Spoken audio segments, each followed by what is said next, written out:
For the next 3 hours, it's high school basketball from across the Mountain State. Live from Marshall University, here's your host, Ryan Epling. We turn the calendar from February to March. Every game now, we're down to the wire. March Madness has begun here on Basketball Friday night in West Virginia. Ryan Epling alongside Joe Linville and Coach Rick Morrone. Happy to have you along with us here on this March the 2nd.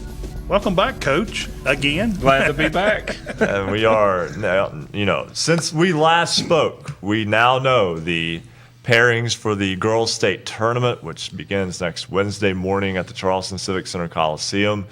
We also have boys sectional play, which is almost completed.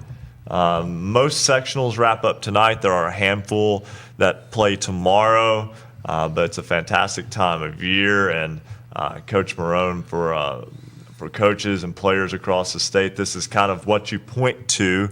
Not everybody gets a chance to get there, but it's still everyone's goal at the beginning of the season. And for a lot of kids and a lot of coaches and a lot of communities, they're kind of living out the dream right now. Yeah, living the dream. I think as you see things unfold, like you mentioned, when the calendar turns to March, that's what March means, not only March Madness on the college level, but also on the high school level. And when you get down to regional and state games, it's elimination time. Sectionals, Joe, they take the top two now, the winner and runner-up. Both can advance, and we'll talk about the girls' bracket in a little bit. A couple of those had to kind of take a long way around. They ran into a situation with a coaching situation due to the work stoppage.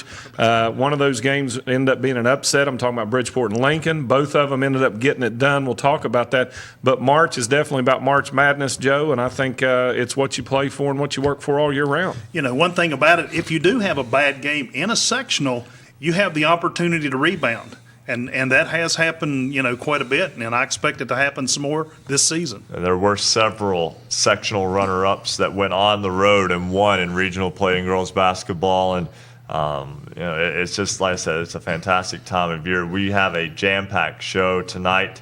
We'll hear from several of the coaches and players who are probably right about now wrapping up their sectional tournament games throughout the night, broadcasters as well. And we will also hear from several of the players and coaches who will be participating in the Girls State Tournament next week. But we know that you are here for scores, so let's get our first check of your Marshall University Sports Journalism BasketballNight.com scoreboard.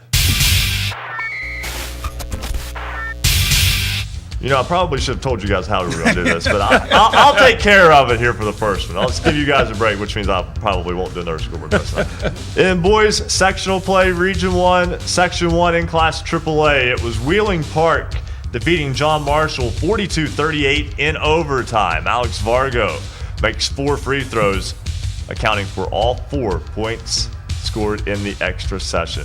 University survives against Morgantown in Region 1, Section 2. The Hawks get the win, 58-55. They are 23-1. So next week, you have John Marshall at University. Morgantown goes to Wheeling Park. Those are the regional co-final games next week. Also tonight, Washington defeats Jefferson 61-49 as the Patriots will host the Musselman-Martinsburg loser, and Jefferson will travel to the winner of that game. Also tonight, kind of an upset in Region 3, Section 1. It was George Washington defeating Capital 69-63. I say sort of an upset. GW's 18-3. I still think they're one of the most underappreciated teams in the state.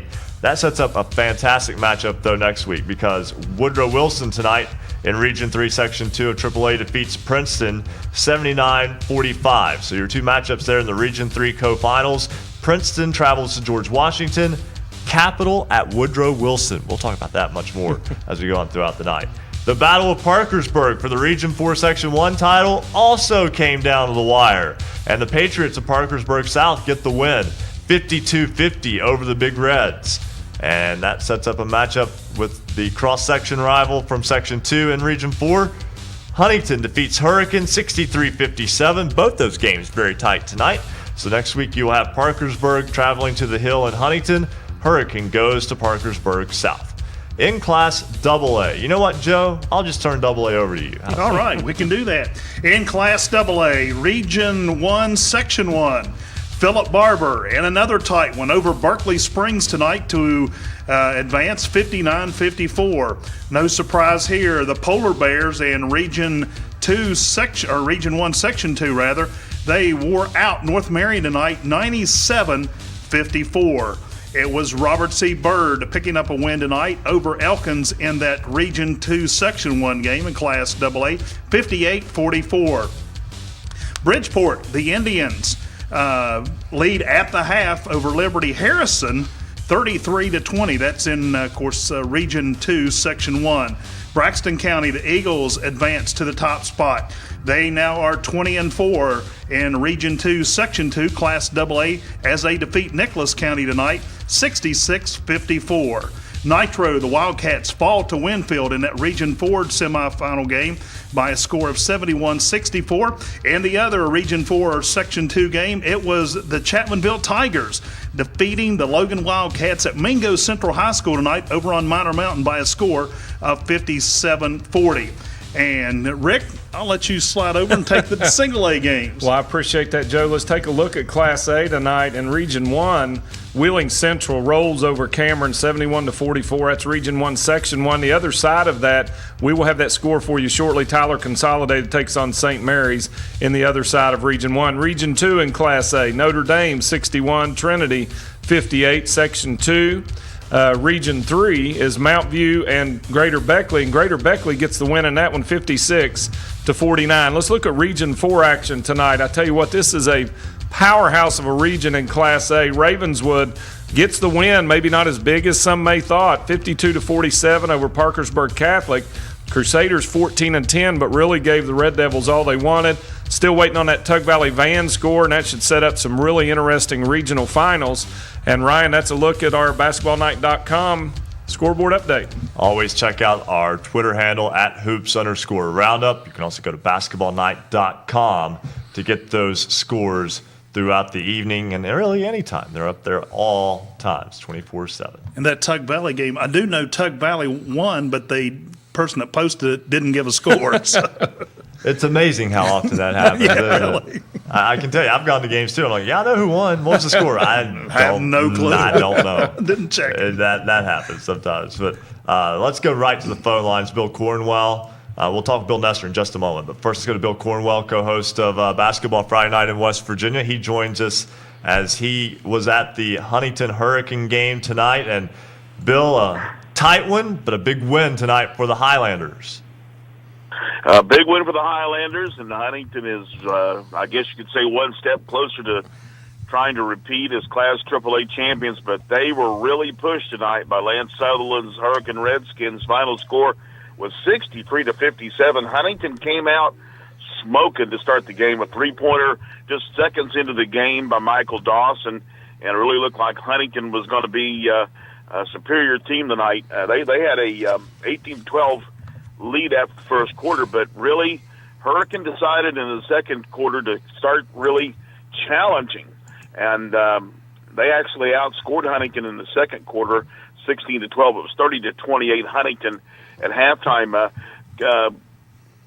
Couple guys that really stand out there in the second quarter. Tayshawn Blackwell, who actually came off the bench for Huntington, had a big second quarter as he was able to get 7 points. But Nick Muto, the senior number one guy for Hurricane all season long, scoring and just in leadership, he started and had a good second quarter after a slow start. He had 7 points, and he really kind of at that point got Hurricane really going. So again, it was 30-28 at halftime. In the third quarter, stayed pretty tight. You never really saw anybody get much of a lead. About a 3-point lead for Huntington. It was about all that they could get. Hurricane actually had a couple of leads in the third quarter, and Huntington, again, was really pushed. Huntington was up 50-45, though, after three, and they outscored the Redskins 20-17. But then fourth quarter, tight early. Stayed pretty tight, although Huntington was in control pretty much the entire fourth quarter, but they end up outscoring the Redskins 13-12, and on the way to the 63-57 win. And scoring-wise, an interesting night. Bryce Davis, big night. He was the big scorer for Huntington. And, usually you think with Huntington it'd be Michael Dawson, but it was Bryce Davis who had 19 tonight, and Michael Dawson 17, and Tayshawn Blackwell had 12 points as far as double-figure scores for Huntington. Leading scorer in the game was Nick Muto. He had 20 for Hurricane.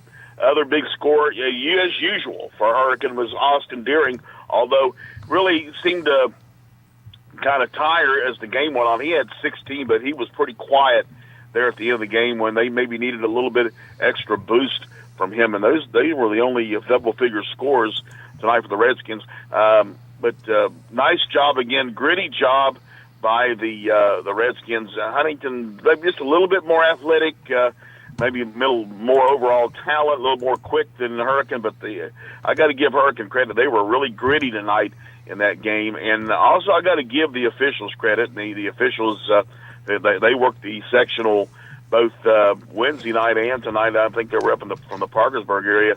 And they let these kids play. This game was physical. There was a lot of contact, but it wasn't a dirty game. But they let these kids decide it on the court and let them be a little physical. So credit to those guys. A good job officiating. But Huntington well on their way to heading back to Charleston and see if they can defend that AAA crown.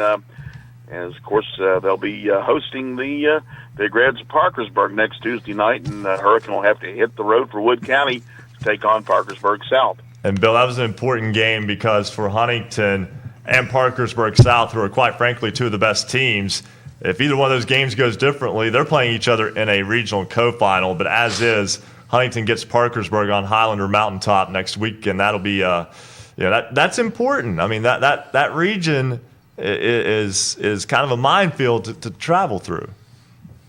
It is a big minefield to travel through. And one thing that really kind of struck me about Huntington tonight, though, you kind of saw the eye of the tiger with this team, because I've watched Huntington quite a bit in the last few weeks, and they have struggled. They lost to Capital a few weeks ago. They barely beat Spring Valley, a team with only about 6-7 wins on the year, out at Spring Valley a few weeks ago. And they've been a really up-and-down team, but tonight you could really tell that I think that they have finally decided, it's postseason, and if we want to win another state title, we better get serious. And you kind of saw the look in their eye and just the aggressive way they played tonight, that this Huntington team is very much of a mindset that we want to go to Charleston. We want to get the job done once again. It's time to get at it and get serious. Bill Cornwell, who had the Huntington Hurricane boys game tonight, the Highlanders get the win and the Region 4 Section 2 championship, and will host Parkersburg next week. Hurricane will travel to Parkersburg South. Bill, thanks so much. We've just got to keep right on going here real quick as we are nearly up against a break. We still have a little bit of time, though. Enough time to talk with our good buddy Bill Nestor, WPDX Radio. He had the Robert C. Byrd victory tonight over Elkins and a 58-44 win for the Eagles. And Bill Nestor, tonight, you're in a sectional semifinal round. You're still almost kind of a round behind where most of the rest of the state is. You're exactly right, Brian, with the way things have gone and the issues with being able to get on the court and actually participate in postseason basketball. It's finally nice to be able to do that. After a 10-day hiatus without a game or practice, RCB finally getting a chance to get back onto the hardwoods. And really, what a rough start for the Slang Hill squad, guys. Started out trailing 22-12 at the halftime break, mustering just 6 points apiece in the first and second quarters. But a tale of two halves for RCB as they got back into the flow of things, so to speak, in the second half, outscoring Elkins in the third quarter 25-14, and then in that fourth quarter 21-8, and really turned it around. Went to a full court press after the break, and got a lot of turnovers, some easy transition buckets, and of course, not only do you turn a team over when you speed up the tempo, but you also force that team to take quicker shots, run through their offense a little bit quicker, and they get out of sync, and that's what happened to the Tigers here this evening. Really a great effort in the second half of the Flying Eagles to pull out a huge win. Bill, we know the situation with Harrison County schools and the inability to practice, the inability for coaches to coach, the inability for games to be within Harrison County when it came to the girls' sectional tournament. How have things been handled this week? Pretty much the same exact way, Ryan. It's been status quo ever since things shut down, and there's been no opportunity to practice, to spend any time together as a team. And it's been very difficult. And the last time RCB was on the floor, actually 10 days ago, against this very same Elkins team, in a game where they didn't have their point guard who had the flu. So really, in that last time they were on the floor, they really weren't together as a complete unit, and then not being able to practice or do anything else. So it's been very difficult, very frustrating, and it showed in that first half. The RCB players really looked lethargic, a little bit out of sync, no flow at all offensively, scoring only 12 total points in that first half. So it took its toll on this squad. But I'll tell you what, a resilient bunch that came out and laid it on the line in the second half. They didn't want their season to end and stuck it out. It's a very tough situation, very unique, and it's just a very awkward feel for everyone around the sports programs. And, of course, with what's happening, it's just a tough situation for everyone involved. But I do give a lot of credit to the RCB administration, the principal, Mr. Gibson, the athletic director, Scott Davis, and a volunteer coach, Billy Childers, for stepping in and doing a fantastic job here this evening. And forgive my ignorance, Bill, but where was this game played tonight? We were at Davis and Elkins College. There we go. We played a doubleheader there. Yeah, doubleheader time. So fans got to get two for the price of one. RCB locked it up really early. We tipped off at 6 o'clock, and then Bridgeport was playing Liberty when we left. Bridgeport had a slim 5-point margin there midway through the third quarter, last that I had heard. So a back-to-back kind of doubleheader there at Davis and Elkins College. Yeah, and again, that's an area right now that is being challenged by this teacher's work stoppage and service personnel as well. And but a big win for RCB tomorrow. They get the winner of that Bridgeport-Liberty Harrison game. The last score we had was at the end of the third quarter. Bridgeport led 52-45. We know that game's still in progress, though. Bill Nestor, thank you so much. We know it's been a rough couple of weeks for you up there with the way things have gone with the scheduling of games and being able to handle them, and certainly wish you and everyone else up there the best, and not only from a broadcast standpoint, but obviously from a coaching and player standpoint as well. Ron, really do appreciate that. It means a lot. It's always great to talk to you guys. It's something I look forward to. And, the last couple weeks have been difficult, but knowing tonight that I'd get a chance to get this game in and talk to you guys, it was a cherry on top. So thank you so much. Have a great rest of the show and a great weekend as well. Hey, greatly appreciate that. You too, Bill. That's Bill Nestor, WPDX Radio in Clarksburg. He is the voice of the Robert C. Byrd Flying Eagles. And, guys, we'll go to break in just a second, but let's kind of wrap our heads around what happened here. Coach Morrone, I know that put yourself in the shoes of a player, put yourself in the shoes of the coach in Harrison County. You're not allowed to practice. You're not allowed to use the facilities within the county. You're not allowed to coach your team in its biggest games of the year. A challenge is almost an understatement. Yeah, I don't know really how to describe that. I don't really know the purpose of it. I don't understand how an administrator and an AD are allowed to coach, but the regular coach is not allowed to coach. There's a lot of things we don't know, but the things we do know is it's a totally surreal environment. Just like Bill was talking about, it was a very awkward kind of surreal feeling. And then you got to go to Davis and Elkins College to play the game at 6 o'clock before another game. So hard to overcome that. Give them credit. RCB came through. Coach Bennett does a great job there at RC Byrd.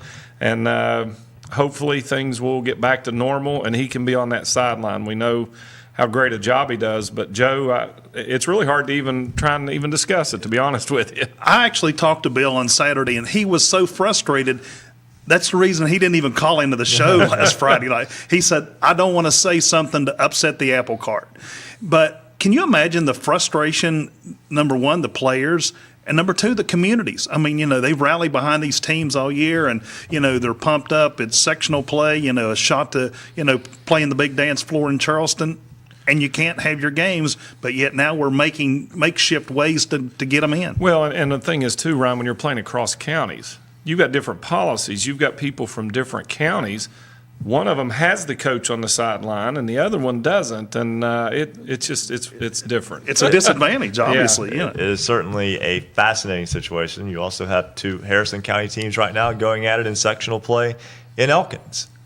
Right. Between Bridgeport and Liberty Harrison. So, it's again, we don't want to delve too deep into this because there are factors there that we are not aware of, and we certainly appreciate that we are unaware of that in terms of we don't pretend to be aware of everything that went into that. So we're not trying to vilify anyone there. We're just celebrating basketball and talking about the basketball side of things. It's tricky. It's very tricky. We're going to step aside, take our first break. When we come back, we'll talk with another coach who's having to deal with this, Dennis Hudson, the head coach of the Bridgeport Indian girls team.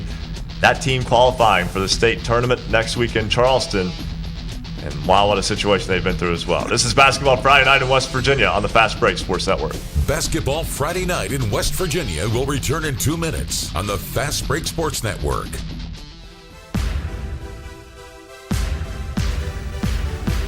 For scores online, all of them in West Virginia, visit basketballnight.com. Does showing up for work at a ballpark or an arena sound good to you? A Marshall University sports journalism degree can get you there. Sports journalism at Marshall is important. It's serious, and it's big business. Sports media and communications careers are some of the most competitive and marketable worldwide in a multi-billion-dollar industry. We'll prepare you to think critically, report accurately, and artfully tell the stories on and off the field or court. If this sounds like you, the Marshall School of Journalism is ready and eager to start your journey. Learn more at marshall.edu/SOJMC. Welcome to Basketball Friday Night in West Virginia. Tonight we'll have a new Standout Athlete of the Week from the Frankfurt Falcons. Also, don't forget to join us in our poll question tonight. You've got till 11:45 to vote. The question this week: should the half circle under the basket be implemented in high school basketball? Let us know what you think. Tell us yes or no. We'll let you know tonight at the end of the show. Shout out to some of our newest Twitter followers. Just joining us on Twitter at @hoops_roundup, @hoops_roundup, Tanner, Jeff Taberner, Joseph Smith, Laura, Jason Holbert. Others that joined this week include a Highlander fan, Corey Ward, Paige Armstrong, Allison Peters, Hannah, Schuyler, Liberty Lunatics, Fallout Shelter, West Virginia, and J.D. Blair. They're all part of the Basketball Friday Night in West Virginia family.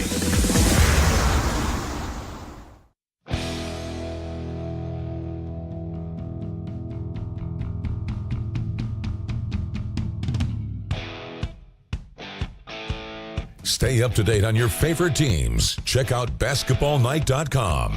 Now, back to Basketball Friday Night in West Virginia with Joe Linville, Coach Rick Morrone, and Ryan Epling. 9:23 on this Basketball Friday Night in West Virginia. Ryan Epling, Joe Linville, Rick Morrone. Happy to have you along with us. March Madness underway in the state of West Virginia. You know, and I don't want to delve too deep into this because we want to get back to the phones here quickly. But again, you know, the elephant in the room, there is a work stoppage / teachers and service personnel strike within the state of West Virginia. If you want to go by the technical definition, it's not yet a strike, but for anyone who's not involved in it, it's the same as a strike. And it's definitely something that a lot of people are dealing with. And, you know, we're here to talk basketball, and we want to keep it as basketball-centric as possible, but there are certain things that do overlap. So we have to kind of address those. And in terms of our stance, you're not going to hear a one-sided stance from us because, again, that's not our job to do that. But I do want to say that on this show, we love basketball. We just want basketball to be played and with as little interruption as possible. And the rest of it, we hope, gets worked out for all parties involved because we all need to find a way. We all need to find a way. So, that said, I just wanted to put that out there and clear the air there.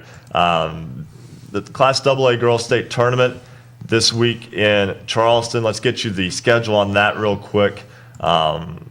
That's their first round games. The quarterfinal games are on Wednesday.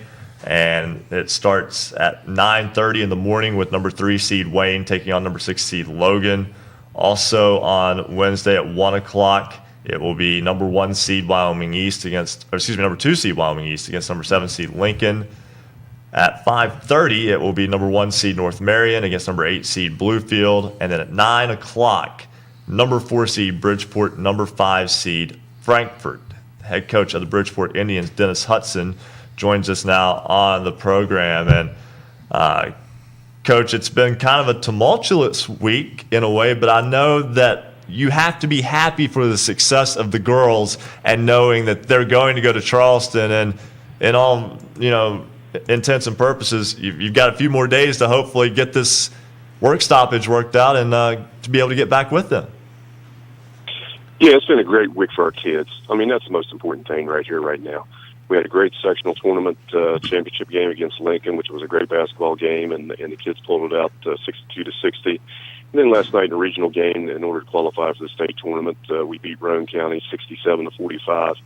And it's all about the kids, and it's great for them, and I'm so happy for them. And I'll just continue to try to work behind the scenes and break down film and come up with practice plans for my principal Mark DeFazio and my volunteer assistant. To carry on the practices and get the kids ready for the state tournament game on Wednesday night against Frankfort. And I know that it's out of your hands, it's out of their hands about how that is handled, where you're not allowed to coach because of the ruling from the superintendent of Harrison County Schools. But obviously, that the administration is, I would presume, based on the success, they've been very helpful and they're doing a good job as well. Yeah, it's been great because they're just trying to do what's best for the kids. That's the main thing we're trying to do right now, is make sure that the kids are prepared as best they can be for the game, and try to work with them in every aspect. And I try to stay positive when I talk to them and encourage them and say, hey, hopefully Mitch Carmichael will wake up tomorrow and help change this for us. That would take all the heat off of everybody in that case, and we're still hopeful for that to happen. And if not, then my job is to try to provide everybody that's coaching them with as much information as possible so the kids have their best opportunity to be successful on Wednesday night. And that's the only thing I control, and that's all I'm concerned about this time. Hey, Coach, from a coach's standpoint, just I can only imagine how frustrating is this entire situation for you as a coach personally. Yeah, I mean, I really can't address that now. Guys, I have to say no comment. I understand. Here on out, I've made my point earlier, and there's no need to say any more about it. It is what it is, and so the main thing is now is try to promote the kids and let them enjoy this, because as I told the kids last night after the game when I talked to them, there's no greater thrill than walking out on that Civic Center floor. And I've done it, this would be 13 times as either a head coach or an assistant coach, and it's still as big a thrill for me today as it was the first time that I got to do it in 1984, which, of course, was a long time ago. But that's the main thing, for them to enjoy this moment, and it's something that you can treasure the rest of your life and look back on these as fond memories with your teammates. Coach, this is Coach Morrone, and congratulations on making the state tournament. And, from a fellow coach and stepping outside, just kudos to you. And I saw that, with Lincoln kind of going through the similar situation, for them to be able to go on the road and get a win, they're going to be in that state tournament as well. And just how proud are you of your kids and really all the kids that have really been the troopers here? And like you said, it is about the kids, and they'll get that experience.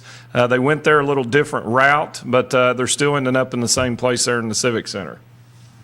Well, absolutely. Of course, we're thrilled. We're both in the Big Ten. We're in the same sectional, and both Harrison County teams, of course. So that's great to represent this area and show that basketball is still strong and thriving in North Central West Virginia. And that's the whole point here. Hopefully, give ourselves an opportunity to play for a state championship. That's why you go down there. It's not just to show up and make an appearance. You want to be around for a couple days and soak up that atmosphere, and it's just a tremendous opportunity. And I was fortunate enough in 2001 to be assistant coach on Bridgeport High School's boys team. We won the state title in 2001.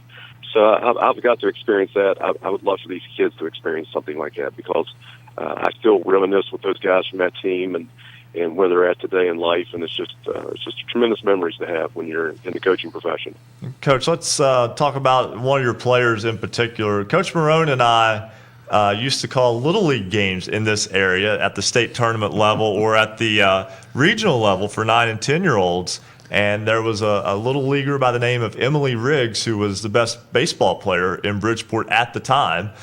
She led them to a Little League state championship and played down in Warner Robins, Georgia in regionals. That was actually the same year that Monet Davis became a big deal on a national scene. She's on this basketball team. She scored 37 points last night in the win against Roane County. Pretty good athlete. She is. She just has a really good feel for the game. You know, I call it that it factor. Some kids have the it factor. Emily's one of those kids that has that.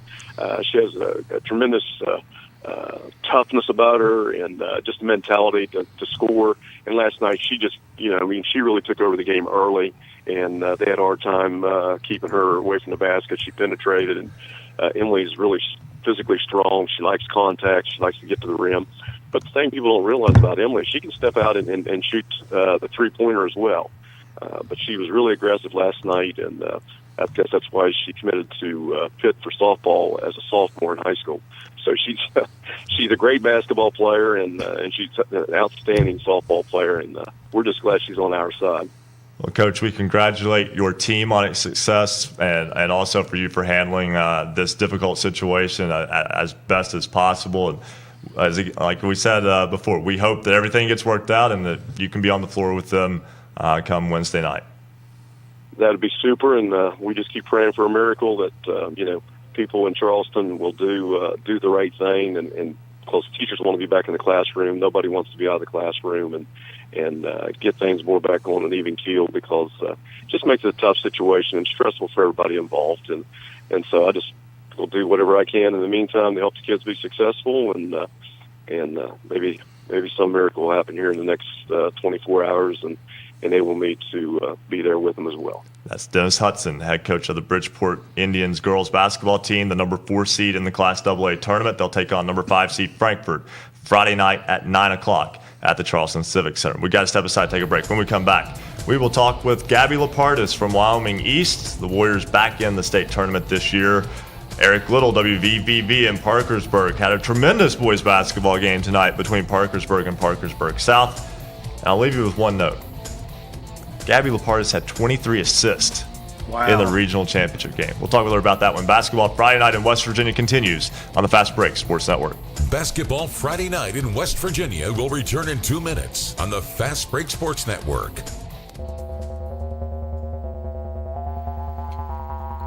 If you love basketball, then there's only one place to be on Friday nights after the game. It's Basketball Friday Night in West Virginia. Streaming video live from the studios at Marshall University. You can visit basketballnight.com for video, audio, and the Basketball Friday Night Scoreboard. Many places to listen and watch Basketball Friday Night. Of course, we're on great radio stations throughout the Mountain State.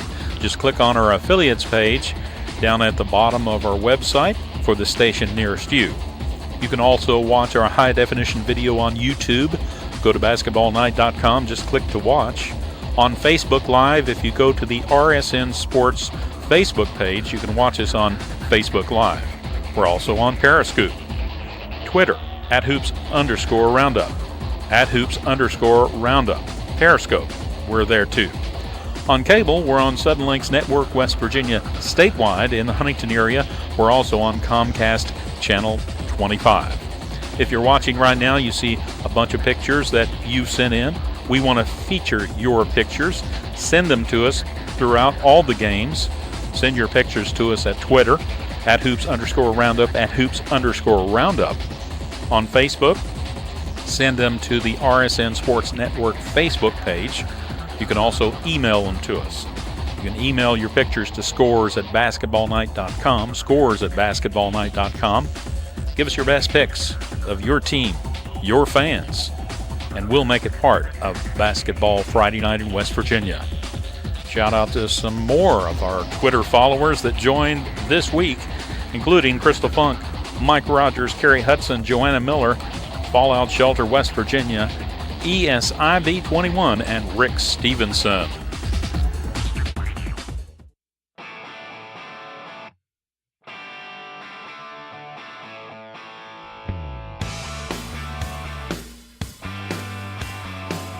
This is high school basketball's home for the Mountain State. Basketball Friday night in West Virginia on the Fast Break Sports Network.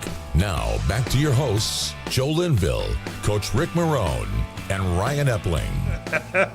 If you're watching the video stream, we've got some outstanding Photoshop skills from the back.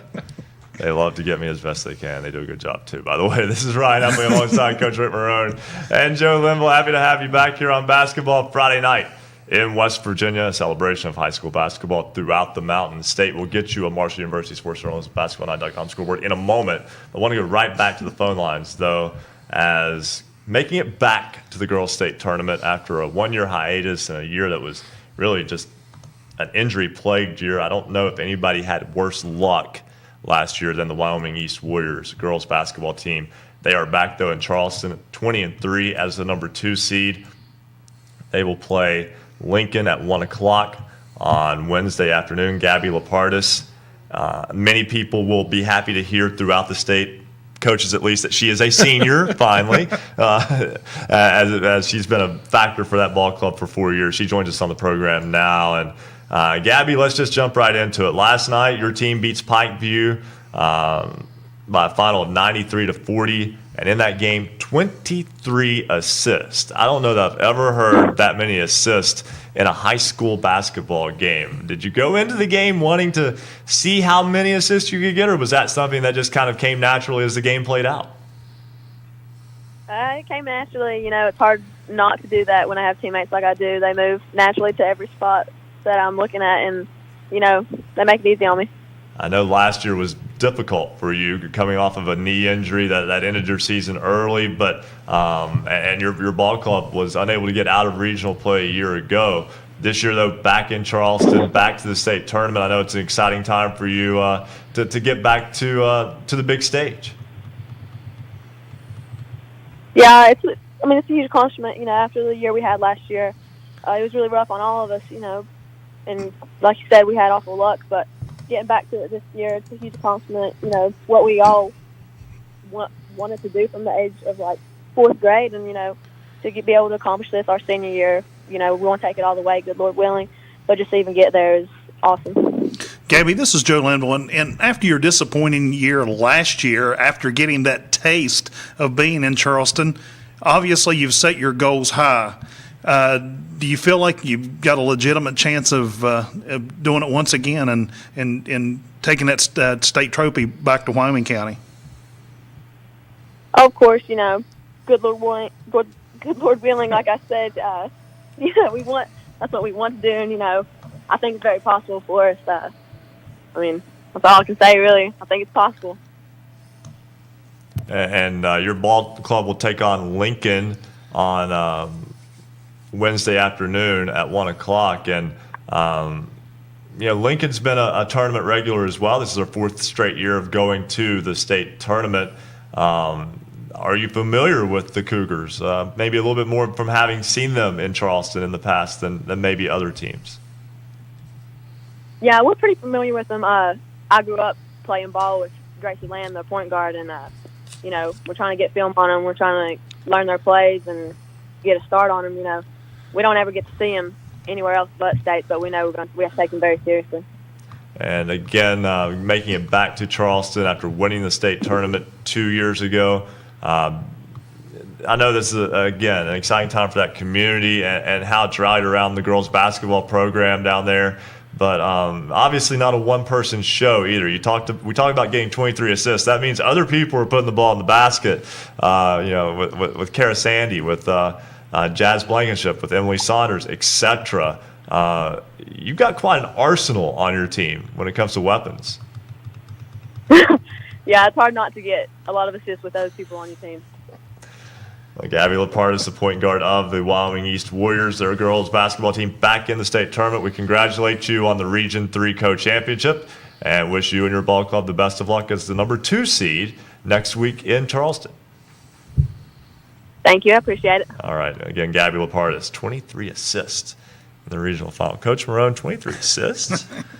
That's a ton for a team, much less one player. But I tell you what, she's a special player. If you've got to watch her over the years, She really does a lot of the things that you'd love to see young players really buy into like she does. She's a tremendous defender. She distributes the ball. She can score the ball, but she's a great teammate and a great leader, and I think that's what makes her special. It's not about putting up points, and if players could take one lesson from Gabby, it's she does whatever it takes to win. She's a winner, and I tell you what, any coach would love to coach her, and Coach Bonzini's been very fortunate, and she'll do great at Youngstown State next year as well. Well, she took those 23 assists and turned it into 93 points. So, somehow that seems to work out that way, Joe. They had an awesome game last night. Yeah, it is amazing how that works, isn't it? But, again, that was one of those stat lines that just you see that and you go, wow. Yeah. And I meant to mention this to her. I did get a chance to meet her dad last week. And just nice guy. Just got a chance to talk to him at a basketball game. It's amazing the friendships that you can make through mutual interest in sports and athletics. Let's go right back to the phone lines. One of the best basketball games played tonight was the boys' Region 4 Section 1 championship game in AAA between Parkersburg South and Parkersburg. Patriots get the win on a late runner from Seth Fallon. Eric Little joins us now, WVVV Radio. And Eric, when you get the two teams, two schools from Parkersburg together, you expect a great ball game, and that's certainly what the fans and everyone who was in attendance got to see tonight. You know, cliches are cliches because they're partially based in truth.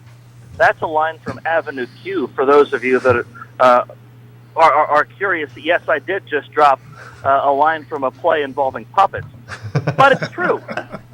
And Ryan, you're exactly right about that. This is an intense game between South and PHS, and it is every year, every time they meet. They meet twice in the regular season, usually once in sectionals. And you know, if they make it a fourth time in Charleston, that wouldn't surprise me either. Like you said, Seth Fallon with a late bucket. He was our MVP tonight. 11 points. Didn't lead all scorers. Didn't even lead his team, but he had two of the prettiest assists that I think I've ever seen him have in the first half. Some nice rebounds, some clutch shots. He was 3 of 3 from the free throw line late when they needed it. And he's really become that player for the Patriots. He's not the leading scorer on the team. He facilitates that offense when he has to facilitate it. He gets points when he needs to get points. Against Woodrow a week ago Tuesday, he has 24 points for a career best on a team where any one of a number of players can step up on a given night. He's certainly one that has that potential, and he even played it off in a post-game interview. He said, I didn't play a good game tonight. And I said, Seth, you did a lot of different things well. But 11 points, not the most, but boy, were they clutch. Again, a great ball game tonight, and that meant a whole lot, too, in terms of the postseason fate for both teams.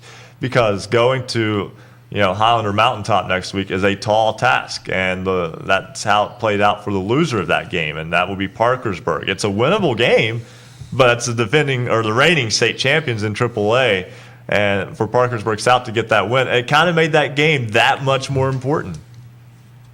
Well, for as much as this rivalry means to a lot of the fans in this area, Mike Fallon's the first to admit that the rivalry is not the reason primarily he wants to win this game, and it's for what you touched on, the fact that he gets to stay at home. And I'm grateful he won, too, because I didn't want to make the 2-hour drive, to be quite honest, but especially not on a Tuesday night. But, you avoid Huntington, as Michael Dawson, one of the players of the year. And if you get a matchup between Dawson and South Cole Plants, that needs to happen in Charleston, and it may very well still happen in Charleston. And I think it would be a fun game if that happens. But PHS goes on the road, and like I said, it's not a shabby PHS team either. They're a very good ball club, and they had some guys play very well tonight. Keontae Peacock finished with 6 points for the Big Reds, the best athlete on the floor, I think, on both teams, and he may have played the best game that I've seen him play since he's been a Big Red. Brenton Strange came through with 15 points despite foul trouble for PHS. Was left on the floor with one, in the closing minutes of the third quarter with 3 fouls and picked up a 4th. So Jeff Manillo had to be very selective of how he used Brenton Strange. They got a chance to go down and get that win as well, but South does not have it easy either because they're going to host a Hurricane team that they played on a neutral floor this season. And Hurricane gave them everything they had. South was up double digits in that game. Hurricane came back to tie the game, or South came away with a win in the closing stages. And South didn't play poorly that night. They just got a Hurricane team that's deep, that's strong, and a team that could upset their way to the state tournament. Absolutely. I think Region 4 is going to be a great night for the co-regionals on Tuesday night, as again, that will be Hurricane at Parkersburg, South Parkersburg at Huntington. Eric Little, WVVV in Parkersburg. Thanks so much for joining us, and relax a little bit after that game. Well, I'll tell you what, I had a buzzer beater after the game, too, because I was talking to the producers of the show, and, they said, they got a couple people ahead of you, and they got a hard break, and I said, well, great, that gives me time to run through the drive-thru. Well, they made me pull up because my chicken sandwiches weren't ready yet. Despite the fact that I hate when that happens. You run a 2 for $6 special, and you advertise it over TV. People are probably going to want that. So I'm pulling up. Gabby's on the phone, and I'm thinking, come on, Gabby, stretch for me here. And finally the guy comes to my sandwiches, and, it was closer than it should have been, but they pulled out in the buzzer beater. Eric, they've had time to cool now. So we're going to let you go, and you can eat them. How's that? That is a fantastic point. This is an efficient use of time tonight. Eric Little, thanks so much. WVVV Radio and French fries cold are just no good. Just go ahead and pitch them. No. Hey, I love those little stories. We'll talk with Matt Miller, WRNR, in a moment. We'll go to a break in a moment. But first, hey, I tricked you guys. Hold on. First, we need to do a Marshall University Sports Journalism BasketballNight.com scoreboard. Joe, we'll turn AAA over to you. All scores in tonight. And, all right, that's a sound we love to hear. And AAA, Region 1, Section 1, it was Wheeling Park over John Marshall tonight, 42-38. It was University, the Hawks, in a close one over Morgantown, 58-55. In Martinsburg, it was the Bulldogs taking a win tonight over the Musselmen, 68-65. It was Washington with a win tonight, 61-49 over Jefferson. In Charleston, upset. George Washington picks up the win over the Capital Cougars, 69-63 in that Region 3 Section 1 championship. In Region 3 Section 2 AAA, it was Woodrow Wilson over Princeton, 79-45. It was Parkersburg South in that game we just talked about, 52-50 over the Big Reds of Parkersburg. And it was the Huntington Highlanders picking up the win tonight over Hurricane, 63-57. And now let's take a look at our AA matchups tonight. All these are sectionals, but a couple of them are semifinals. We'll get into those in just a bit. Class AA, Region 1, Section 1, Philip Barber, 59, Berkeley Springs, 54. Region 1, Section 2, Fairmont Senior, the undefeated Polar Bears continue to roll, 97-54 over North Marion. That sets up matchups with Berkeley Springs making the trek to Fairmont. And North Marion will head and take on Philip Barber in those finals in the regionals. Also tonight, these are semifinals. Bridgeport 65, Liberty Harrison 53. And with this score just in, Braxton County 66-54 over Nicholas County. And R.C. Byrd a 58-44 winner over Elkins. Those two semifinals, R.C. Byrd and Bridgeport, were played at Davis and Elkins College tonight. Let's move to Region 4 in AA. Tell you what, a bit of an upset here. Winfield 71-64 over Nitro, and Chapmanville 57-40 winners over Logan creates some interesting matchups. I don't know if anybody thought Nitro going to have to go on the road at Chapmanville. That's going to be a matchup and a half. Winfield now gets to host Logan, and that should be some great matchups in the regional finals. Ryan, that's a look at Class AA.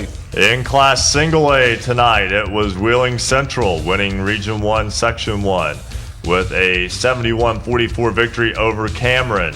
The Maroon Knights now 21-2. Tyler Consolidated picks up a win in the Region 1 Section 2 championship game over St. Mary's, 56-51. So St. Mary's at Wheeling Central, Cameron at Tyler Consolidated for state tournament berths on Wednesday. Also in Single A, it was Notre Dame defeating Trinity, 61-58. Fantastic game there tonight. In Region 3, Section 2, Greater Beckley Christian holds Mountain View to just 4 points in the second half in a 56-49 win. Scored 45 in the first half and 4 in the second. We got to get more on that game. Yeah. Ravenswood tonight wins the Region 4 Section 1 title in overtime over Parkersburg Catholic, 52-47, and it was Tug Valley defeating Van 96-39 in the Region 4 Section 2 final. So it will be Van at Ravenswood, Parkersburg Catholic at Tug Valley. That is your basketballnight.com score, brought to you by the Marshall University's sports journalism. There we go. Almost got out of line there. Let's have a side note, take a break. When we come back, we're running tight. So we'll talk with Matt Miller, WRNR Radio in Martinsburg. Great overtime game in a sectional final there tonight. And Wade Williamson, Wayne High School girls basketball head coach, they're going to the state tournament for the first time in school history. That's when basketball Friday night in West Virginia continues. This is Break 3 on the Fast Break Sports Network. Basketball Friday night in West Virginia will return in 2 minutes on the Fast Break Sports Network.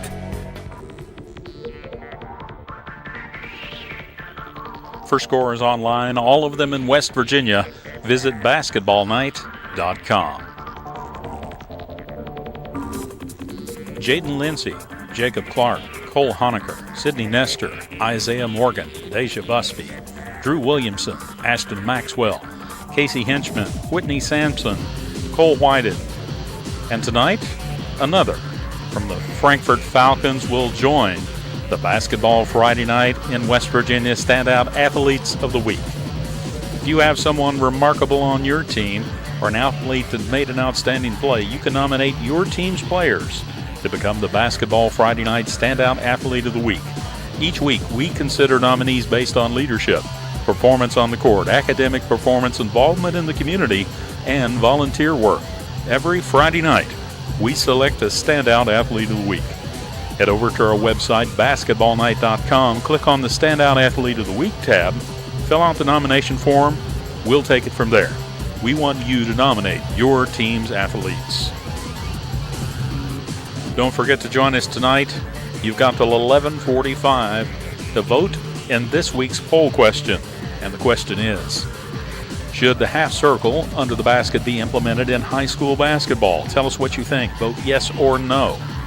Of course, go to basketballnight.com. You'll see it on the right-hand side of the page, the poll question. You've got till 11:45 tonight. And, of course, we'll share the results at the end of the show tonight. Basketball Friday Night, West Virginia's high school basketball voice.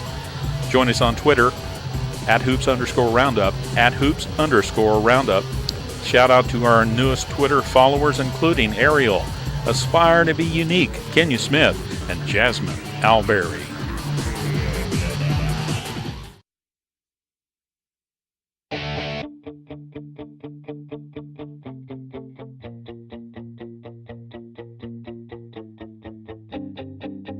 Celebrating high school basketball around the Mountain State. You're listening to Basketball Friday Night in West Virginia on the Fast Break Sports Network. Now, back to your hosts, Joe Linville, Coach Rick Morrone, and Ryan Epling. We are tight on time here on Basketball Friday Night in West Virginia. Let's go right back to the phone lines. Matt Miller, WRNR Radio in Martinsburg. Fantastic ball game tonight in the AAA sectional final between Martinsburg and Musselman, as it was Martinsburg getting the win 68-65 in the Region 2 Section 1 final in double overtime. And Matt, have you recovered from the game yet? Yeah, absolutely. What fun. I mean, Martinsburg raced out to an early 7-0 lead. Musselman tied it at 10. Martinsburg had a 1-point lead after one, but Musselman responded. They led by 3 at the half. There were 3 ties in the first half. Then we get into the second half, and Martinsburg opens quarter number 3 on an 11-4 run. They get a 4-point lead, but only to see Musselman march right back. At the end of the third quarter, the Applemen had a 2-point lead at 38-36.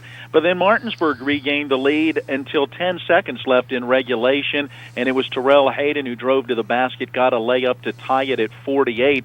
Martinsburg then had a 3-point lead late in the first overtime, but a banked-in three-pointer from straight away from 6'9" Jake Stevens tied the game at 58. And finally, in the second overtime, Martinsburg did a great job from the free throw line, helping to pull away for a 68-65 victory.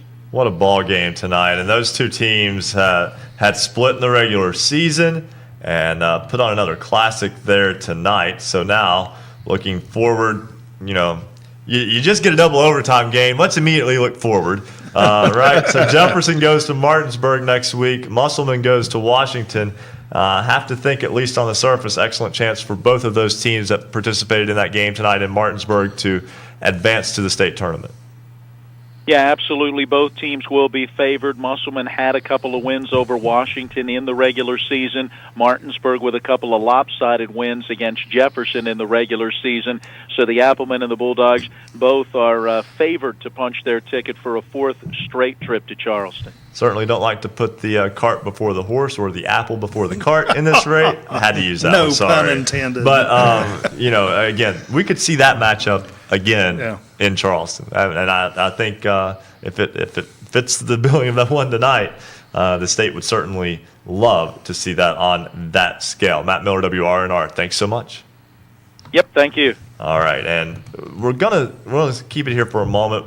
We'll talk with Wade Williamson of Wayne High School after the break, and Jordan Mounts, WFGH, had the Tug Valley Van game. We'll talk with him after the break as well, because we're just too tight on time here as we're running up against the top of the hour here. But it's been kind of a fast and furious first hour to the show here. But Coach, when you kind of step back here and look at some of these games tonight, some of the top AAA teams, University, had to go to the wire to win its sectional. Parkersburg South had to go to the wire to win its sectional. Martinsburg had to go to double overtime to win its sectional. I think we have an idea of who we think might be the best teams. We could be wrong, though, in terms of it might not be any of those teams come 2 weeks from now in the boys state tournament. Yeah, because, it just takes one night where you have a team that really has that special night, and they can kind of catch lightning in a bottle. We've seen that happen before, and sometimes they can ride it all the way not only to Charleston, but to a championship. And I really feel like that across the state, as we've went through this year, that there's a lot of people that could step into the fray. And, Joe, it may be somebody that maybe we're not even kind of focused on right now, but I tell you what, there's a lot of teams, I think, that have the ingredients to make a good run. And I'm looking at that AAA matchup. Wheeling Park and John Marshall went to over in 4 overtimes tonight. So that's just the kind of play we're seeing right now. Yeah, I mean, right. So you had a 4-point game, which was the biggest spread between two teams in the Region 1 co-finals, and that was an overtime game. So, enjoy that, as that should be a lot of fun next week. Like I said, coming up after the break, we'll talk with Wayne High School girls coach Wade Williamson. The Lady Pioneers punched the ticket to Charleston for the first time last night, and we'll talk about their matchup, a familiar one, when they get there on Wednesday morning. We'll also talk with Jordan Mounts as Basketball Friday Night in West Virginia continues on the Fast Break Sports Network. Basketball Friday Night in West Virginia will return in 2 minutes on the Fast Break Sports Network.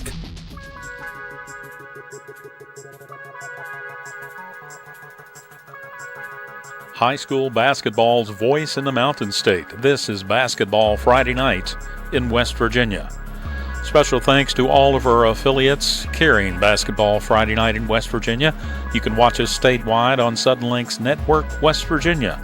Cable subscribers in the Huntington region can find us on Comcast Channel 25. On Facebook, we're on the RSN Sports Facebook page on Facebook Live. On Periscope, follow us on Twitter at @hoops_roundup. You can listen on great radio stations throughout the Mountain State, including 103.7 Jack FM, WQWV in Fisher, the Valley's Watchdog, 1600 AM WKKX Wheeling, 1370 AM WVLY Moundsville, Jackson County's home for Southern Gospel, Singing News Radio, 92.5 FM WTHM LP Ravenswood, Ripley, Night Radio 91.5 FM WRSG in Middleburn, Talk Radio WRNR Martinsburg, 740 AM, 106.5 FM. Classic Hits 106, WHFI Linside, 106.7 FM, 95 The Sports Fox, WBES Charleston, 950 AM. The Voice of the Coalfields, 101.9 FM and 1290 AM, WVOW in Logan. Light Rock 93R, WRRR St. Mary's, 93.9 FM. The Ticket, 102.3 FM, WMTD in Hinton. The Greatest Oldies of All Time, 98.5 FM and 101.5 FM, WQAZLP Edmund Beckley. And WYPLP in Clay, 101.7 FM. And Marshall University's flagship station, The Cutting Edge, 88.1 FM, WMUL in Huntington.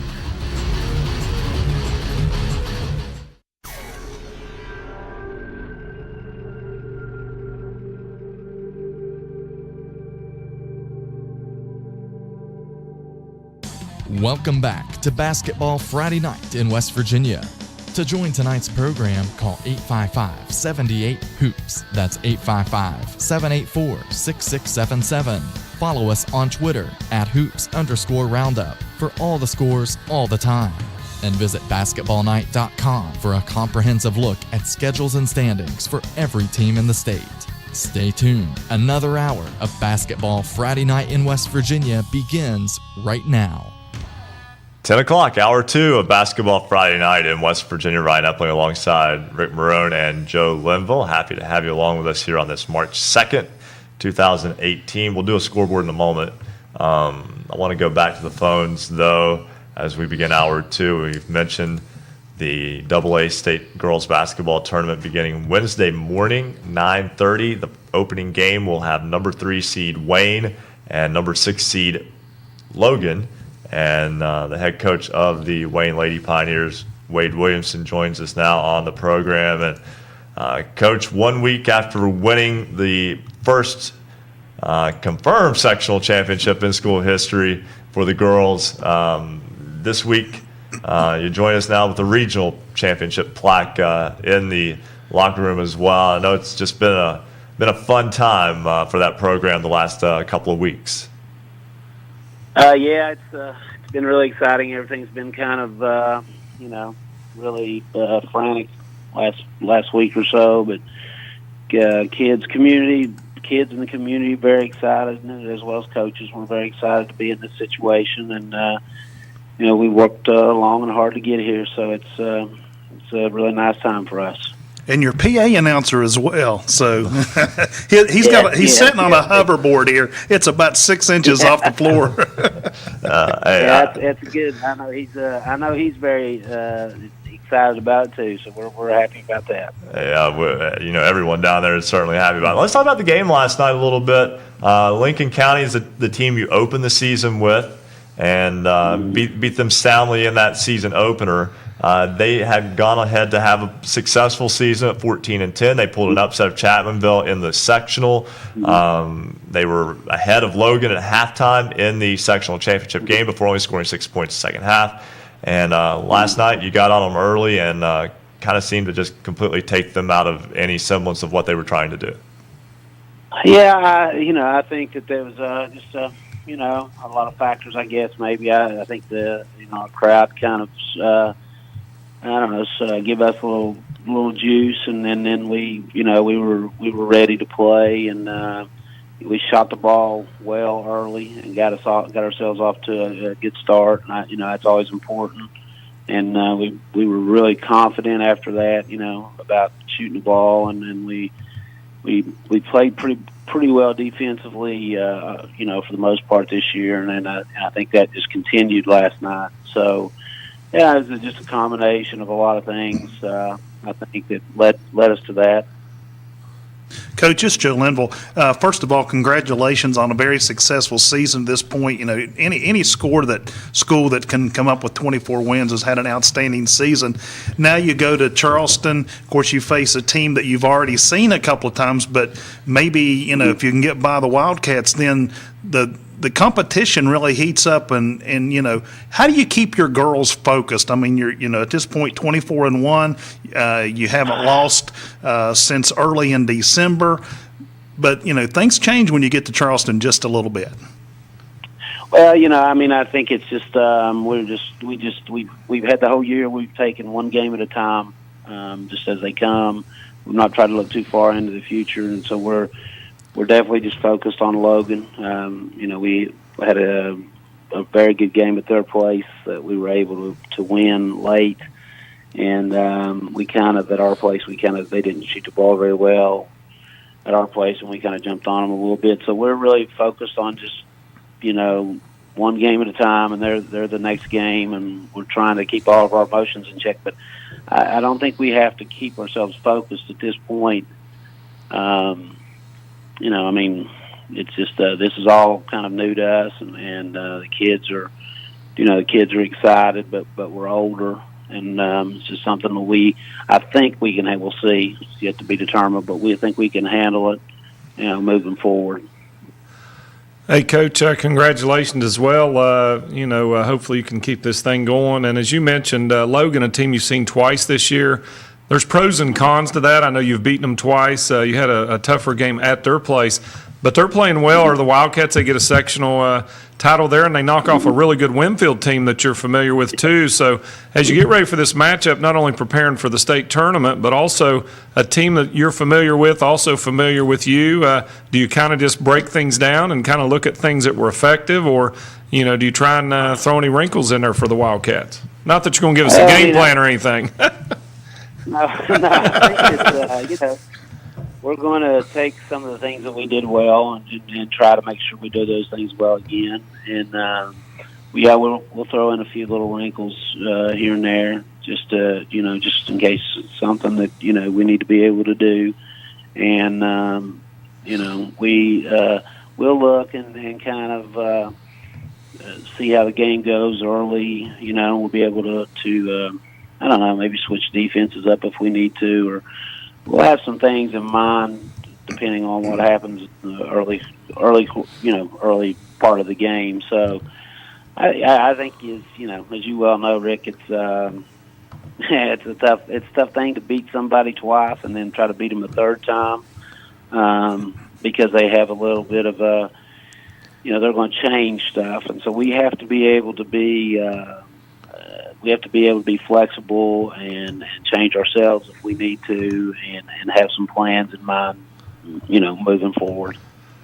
Well, I'll tell you what, Coach, I know as you move forward and get ready for the state tournament, I know a lot of us have been around basketball in our region down there, know the great job you and your staff have done. I know when you came in there, you had a plan, and you've stuck to the plan. And, kudos from myself as a fellow coach, and I know everybody's watched your program. Ryan's been there more intimately than most of us. But, when you have a goal and a plan, just a lot of people don't know what goes on behind the scenes and what you and your staff have done. But those of us that are around and have seen what you've done and your team, a lot to be proud of, and I know the community of Wayne will be there in huge numbers. It is the first trip for Wayne to the state tournament. You talked about the buzz, and we've talked a little bit. We're not going to delve into the situation that's going on with the school right now, but just the community in general. How is that? You told me earlier it started to grow, and I have to think it's about ready to peak. I would have to think it was a pretty exciting scene there at Pioneer Gym last night. Yeah. Well, I don't know if the place was exactly at capacity, but it was pretty daggone close. So the fire marshal wasn't lurking in the background. Not that I'm aware of, but it was pretty close. I mean, that's the biggest. In my recollection, and I've been told it's been 30 some odd years that they've seen a crowd in there like that. So the community really has jumped on board with the girls, and I've got so many positive responses from the community. Even today, just being out and around and Walmart, different places I've been today, just nothing but good things to say, and quite frankly, the girls have earned that. They've absolutely earned that. They've done what they're asked to do, and I think the biggest thing you hit on earlier was that people, it's been a 4-year process, and it has been that process. We went through a lot of lows, we went through some highs. It's been up and down, and it is a process. And we kind of stayed the course and just kept our head down, and was able to accomplish this. And I'm really proud of the kids for what they've done. And then once you have a winning program, the community expects it year after year after year. Keep that in mind, Coach. Yeah, well, I've kind of been down that road in football, so yeah. But the thing about that is you'd rather be that way. We'd rather be that way than we would any other way. People expecting us to do well, and hopefully we can continue that. It's awfully difficult, but hopefully we can continue that. Coach, I want to mention a couple players that probably won't get mentioned otherwise, and just something that I saw yesterday, and it's just and it wasn't just last night, but when I saw it last night, it just made me think. When you see someone such as Hannah Priest come in, make a play, do something well, and she'll look over the bench and smile because she knows she just did something well, and she's just happy about it. You see Jamalyn Ray come in, knock down a jumper, and look over the bench and just smile because she's just happy about it. It's not a sarcastic happy, it's true joy, and that's what basketball and sports are all about. There's and we have other kids on the team just the same. Those two girls you mentioned are seniors, and I told Michaela Elliott on that she hit a few shots last night, and she'd been struggling a little bit too. So I think it's just a part of them. They're all three of the kids we've mentioned here are seniors, and they've been there through the ups and the downs, and they want to contribute like everybody else, and when they get their chance, they go in there and they do a good job, and they're role players and they accepted that well, and so I'm just tickled to death when they make plays. Of course, I expect them to make plays when they go in, or they put me in. So they know that, but they want to contribute and they want to be part of the team, and they are. And the other kids, really respond to that also, and that's a really good thing for. In our program, that for myself, I just like the other kids responding to, like all the kids responding to each other in such a positive way. Wade Williamson, head coach of the Wayne High School girls basketball team, the Lady Pioneers in the state tournament at 24-1, and we'll take on Logan coming up on Wednesday morning at 9:30. Coach Williamson, again, congratulations on getting the program and the school to its first ever basketball state tournament. I really appreciate it. Appreciate being on the show. So we'll do the best we can Wednesday morning. There you go. That's, again, Wade Williamson, head coach of the Wayne Lady Pioneers. Let's go right back to the phones, and we'll talk about that call some more a little bit later on. Let's go back to the phones now. Penn Kurtz is the head coach of the Wheeling Central Maroon Knights. Their girls are seeded number 2 in Class Single A and will play their opening state tournament game on Thursday at 1 o'clock against 7th seed Trinity. And Coach Kurtz is with us now here on Basketball Friday Night in West Virginia. And Coach Kurtz, never take anything for granted. First off, congratulations on returning to the state tournament. Thank you. It's a real privilege to be able to play in the state tournament. Your ball club picking up a win over Ritchie County, 88-41 in the Region 1 co-final earlier this week. And just tell me about, your ball club's at 22-2 for the season. It's hard to imagine that you would have expected much more out of it.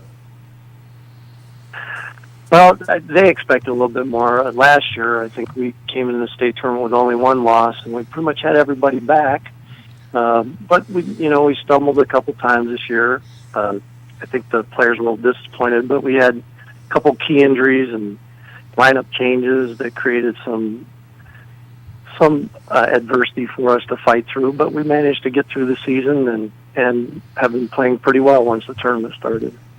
You're taking on a Trinity team that you have already played. Back on January 25th, your ball club went on the road into the Morgantown area and beat Trinity 62-44. So, we've talked about a couple of these matchups in state tournament play are rematches. That is another one.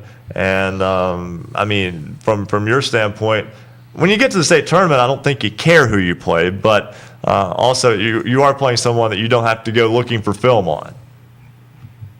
That is nice, yeah. Because often you can't get the film. We were fortunate to play them, and it was a much closer game than the final score. We were watching the film the other day, and it was a 4-point game at the end of the third quarter, and 7-point game with about 5 minutes to go, and we were able to create some turnovers and get some space on the score. But they'll be a tough team. They have 2 outstanding guards and a post player who's 6'3" that creates a lot of problems inside for us. So I'm sure they'll be ready to play, and we'll have our hands full with them. And Coach, I know you understand this as well as anyone would. Trinity's record may not be eye-popping at 13-12, but games are so often about matchups, and you just mentioned there they can create matchup problems. They do. like I said, their guards are as good as any two that we played this year, and that 6'3", she's long and she clogs up that middle, and they do a nice job of taking care of the basketball and working within their system to make things work for themselves. So we'll have to play pretty well on the defensive end, and then get out and try and run on the offensive end. I know that you don't look ahead too far, but in terms of your half of the bracket, also with Tucker County and Magnolia, that should be a lot of fun watching that play out next week in Charleston. Once again, congratulations to the Maroon Knights on returning to the state tournament. We wish you and your ball club the best of luck, and perhaps we'll be talking again next week after semifinal Friday. Well, thank you. Thank you very much. All right, that's Penn Kurtz, head coach of the Wheeling Central Maroon Knights girls basketball team. We will step aside and take a break. We come back, we'll introduce you to this week's Standout Athlete of the Week. We'll talk with Jordan Mounts. We'll talk with Chris Kidd. There's a couple of games in the coal fields of interest in sectional championship play. All as Basketball Friday Night in West Virginia continues here on the Fast Break Sports Network. Basketball Friday Night in West Virginia will return in 2 minutes on the Fast Break Sports Network.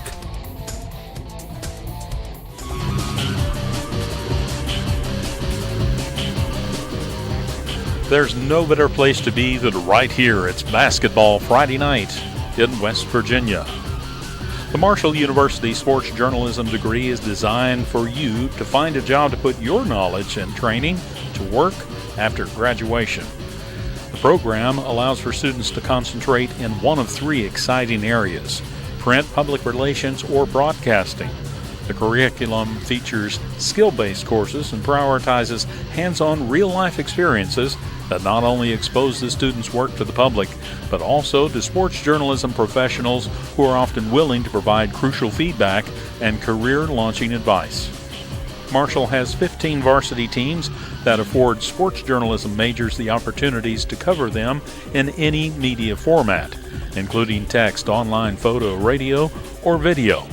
Hands-on experience comes through Marshall's student-powered media, the Parthenon, WMUL Radio, and Herd TV, as well as communications campaigns, off-campus internships, and an expansive alumni network in all areas of expertise. The Marshall University School of Journalism is ready and eager to help you start your sports media career. Learn more about the exciting possibilities by visiting marshall.edu/SOJMC. Thanks for joining us tonight, however you're watching or listening. Go to our website, basketballnight.com. You can find many ways that you can connect with us. Of course, we're on great radio stations throughout the Mountain State. You go to our website, click on the affiliates page, you can find the station nearest you. You can also watch our high-definition video on YouTube. Go to basketballnight.com. Just click to watch.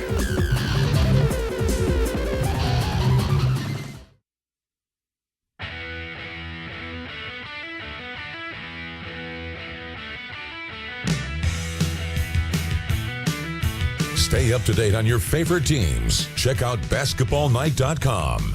Now, back to Basketball Friday Night in West Virginia with Joe Linville, Coach Rick Morrone, and Ryan Epling.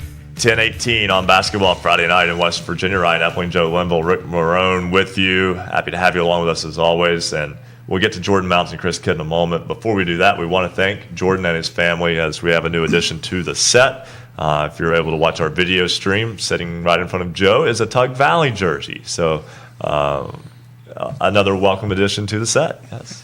The prices are He's doing his man in white over there. It is prominently displayed right next to the Paw jersey, which sets front and center. And there is the Bluefield jersey in front of Coach Morrone as well. Yep.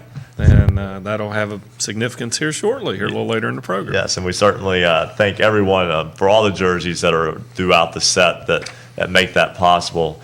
You know, ironically, Coach, there's no Tulsa jersey, there's no Wayne jersey. True. Last time you said that, somebody ripped her shirt off. If you Right, remember, we yeah. don't want to go there. No. We had a record number of hits to that video stream, but nonetheless, we'll just roll right along. And right now, like I said, we'll get to Jordan Mounts and Chris Kidd in just a moment. It's time for our Standout Athlete of the Week. This week, it is Abby Beeman from Frankfort High School.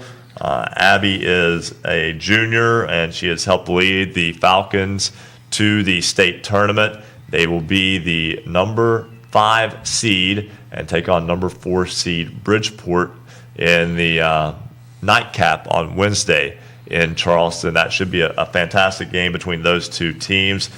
She averages nearly 30 points per game, but also about 10 assists per game. So she's not only a scorer, but a distributor as well. And this week, Marcus Davila has more with our Standout Athlete of the Week, Abby Beeman, a junior from Frankfort High School. The saying, work hard or hardly working, deciphers the players who work hard and strive to be great, and the players who say they want to be great, but do nothing to work towards greatness. A player who excels on and off the court consistently is this week's Standout Athlete of the Week. Abby Beeman, a 5'4" junior guard, is the all-time leader in school history for the Frankfort Falcons. Beeman eclipsed the record this season and continues to demonstrate excellence on the court. The junior is averaging nearly a triple-double a game with 28 points, 10 assists, and 6 rebounds. Her head coach, Michael Miller, has had the opportunity to coach Beeman since she was little. Abby is just a tremendous talent. I remember back when I was coaching a middle school team, and my youngest daughter, I have 4 daughters who have all played at Frankfort, and my youngest plays now. And when I was coaching one of my older daughter's teams, Abby and my daughter would always come and practice with us, and it was just amazing how way back then, you knew that there was something special there. For Beeman, this season has been a special one. The Falcons are headed to the state tournament on a 10-game win streak, and Coach Miller says Beeman can't get enough basketball day in and day out. It's just amazing the work that she puts in. Before yesterday's game, against Fairmont Senior, she was at the Y playing basketball 2 hours, 3 hours before we had a game. I mean, she plays basketball constantly. The junior guard not only excels on the court, but in the classroom as well. Consistently a member of the AB honor roll at Frankfort High, Beeman sets the bar high for her teammates and represents what it means to be a Falcon. She's a smart kid. Her grade point average, speaks for itself. It's always been over a 3.5. The famous NBA coach Larry Brown let it be known that he wanted his team to be perfect at all times in an imperfect game. Beeman's expectations are so high for her and her teammates that anything less than 100% is something Beeman does not allow. Her expectations, she wants everybody else to be the same way, and I don't have a problem with that. If you're not going to compete out there and you're going to take it easy and take a playoff here and there, it's unacceptable to her. And Coach Miller, Beeman, and the Falcons have earned the 5th seed in the Class AA state tournament with a record of 18-7. The Falcons will play Bridgeport, the 4th seed, on Wednesday, with tip-off set for 9 p.m. For Basketball Friday night in West Virginia, I'm Special Correspondent Marquez Davila. Thank you very much, Marquez, and we will talk with Abby Beeman a little bit later on in the show. We still got a long way to go in the show, but we've got a lot to get in, so let's jump right back to the phone lines. Jordan Mounts, WFGH, had the Tug Valley Van game tonight, and Jordan, it was all Panthers, as this is a team that is right now on quite the roll. Yeah, Ryan, Tug Valley's on quite a roll right now. It came out a little flat earlier here in the week in their first sectional playoff game, but definitely picked up the pace, stepped it up, and was able to put up a pretty big number over a very, very talented Van Bulldog team. That is a good Van team that came in at 15-7. Tug Valley gets the win tonight, 96-39, and again, it's the offensive numbers for Tug Valley in the recent weeks have just been eye-popping, as this is a ball club that went through a little bit of a struggle, lost a tough game at Nicholas County, and for whatever reason, that loss seemed to have almost flipped a switch within this basketball team, because offensively since then, 74 in a win against Sherman is good. Still a tough loss to Westside, who is very good. No shame in that. But 94 against Belfry, 2 weeks ago. 105 against Tulsa before that. Nearly put 80 on the board against St. Joe. It's a ball club that is finding its stride at the right point. Yeah, that Nicholas County game was really the turning point. the boys from Tug Valley did not feel very good about how that game went for multiple reasons, and they figured out that nobody's going to be that they control their own destiny. Nobody's going to help them along the way. It's all up to them. And the scoring. I got to mention a couple things from tonight's game. Number one, the standout performance. Tyler May here this evening had 31 points here on the night, and that takes him to a very, very impressive milestone. Tyler May just scored this evening his 1,600th point, and he sits dead even at 1,600 points for his career at Tug Valley High School. Fantastic career that young man has had, and now Tug Valley to the regional co-championship game where it will take on Parkersburg Catholic, who will travel to Naugatuck next week. And I don't know if there's a road that gets you from Parkersburg. There is. You can go right down Corridor G from Charleston. It's not that bad. It's a 4-lane. But nonetheless, still, that's a difficult trip. And for Tug Valley, obviously, getting that home game is very important for the regional co-final. Yeah, Ryan, last year we had we played Ravenswood at Ravenswood. That's a very, very talented ball team right there, the Ravenswood Red Devils. And, Tug Valley did not want to go back to the pit this year to play them on their road to Charleston. So getting that home game, whether it would have been against Ravenswood or Parkersburg Catholic, that home game makes such a big difference. And when you have 1,500 fans of Panther Nation there rooting you on, it's a tough place to play. Yeah, I'll tell you what, Jordan, that Parkersburg Catholic team takes Ravenswood to overtime tonight. I know Ravenswood was pretty heavily favored in that game. So Park Catholic going to be a team probably that Tug Valley, obviously going to be concerned about. I know Coach May will have them ready for that one. But do you feel this team's pretty well focused with that senior leadership on getting to Charleston, and they won't be overlooking anybody? Joe, I talked to the boys after the game. Tyler May, especially Tyler May, Levi Mason, Lane, all of those guys, and every single one of them said the same thing to me. We got to cut the nets down at Tug Valley here this evening. They aren't satisfied with that. They want a net in Charleston, and these boys are doing everything they can to make that come true. Jordan Mounts, WFGH Radio, as Tug Valley gets the win tonight over Van, and the Panthers will host Parkersburg Catholic, while Van will travel to Ravenswood next week with state tournament berths on the line. Jordan, thanks so much. Yeah, thanks for having me on. And, Joe, that's a great-looking jersey sitting in front of you, sir. Thank you. Yeah, that's Tug Valley jersey. We do thank Jordan for that and his family as well. We'll step aside, take a break. We'll get back on track right now. When we come back, we'll have a scoreboard. We'll talk with Chris Kidd, and he had the Chapmanville Logan game. We'll talk with Taryn Malone, who covers Magnolia High School, student journalist there. He had a few days off. And we'll also talk with, at some point, down to resident referee Bo Anderson. That's when Basketball Friday Night in West Virginia continues here on the Fast Break Sports Network. Basketball Friday Night in West Virginia will return in 2 minutes on the Fast Break Sports Network.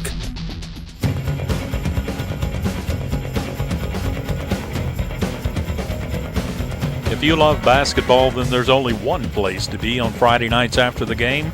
It's Basketball Friday Night in West Virginia. Thanks for joining us. We appreciate you being part of the Basketball Friday Night in West Virginia family. We have so many new people following us on Twitter. Shout out to some people just joining tonight: Jeff Taberner, Tanner, Ryan McCracken, Jonathan Martin, Two Light, and Matthew Monis. Also joining us tonight on Twitter, Joseph Smith, Lauer, Jason Holbert, and a Highlander fan. Follow us on Twitter at @hoops_roundup, @hoops_roundup. Send us all the information on your games, the tournaments, any information you have. Send us anything you want to send us, and we'll try to include it in the show. And we'll also make it part of Basketball Friday Night in West Virginia on our website at basketballnight.com. Don't forget to join us and vote in this week's poll. Poll question is, should the half circle under the basket be implemented in high school basketball? Tell us what you think. Vote yes or no. Go to basketballnight.com. You'll find the poll question on the right-hand side of the page. 11:45 tonight. We'll tell you how all the votes go. Many places to listen and watch Basketball Friday Night. One thing we want you to do, send us all your pictures so we can feature them in our video stream. Send them to us by Twitter at @hoops_roundup, at @hoops_roundup. You can also send them to the RSN Sports Facebook page, and you can email them to us, scores@basketballnight.com.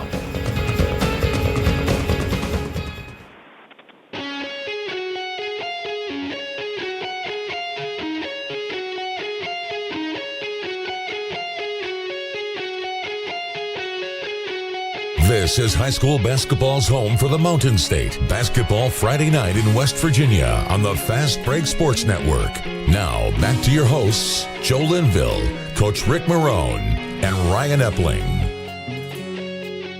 10:30 already, halfway there on this Basketball Friday Night in West Virginia. Ryan Epling, Rick Morrone, Joe Linville. Fastest 3 hours in radio, fastest 3 hours on television, fastest 3 hours on your internet stream, however you're accessing the program here on Basketball Friday Night in West Virginia, also on basketballnight.com. We also want to say thank you to our 20 radio affiliates throughout this great state of West Virginia who allow us to access more than 1.3 million people over the air. We just can't say thank you enough to all those who have trust and faith in us to deliver entertaining live programming to you for 3 hours a night into your homes or into your cars when you head back from ball games or wherever you may be going on a Friday night throughout, like I said, this great state. I love this state.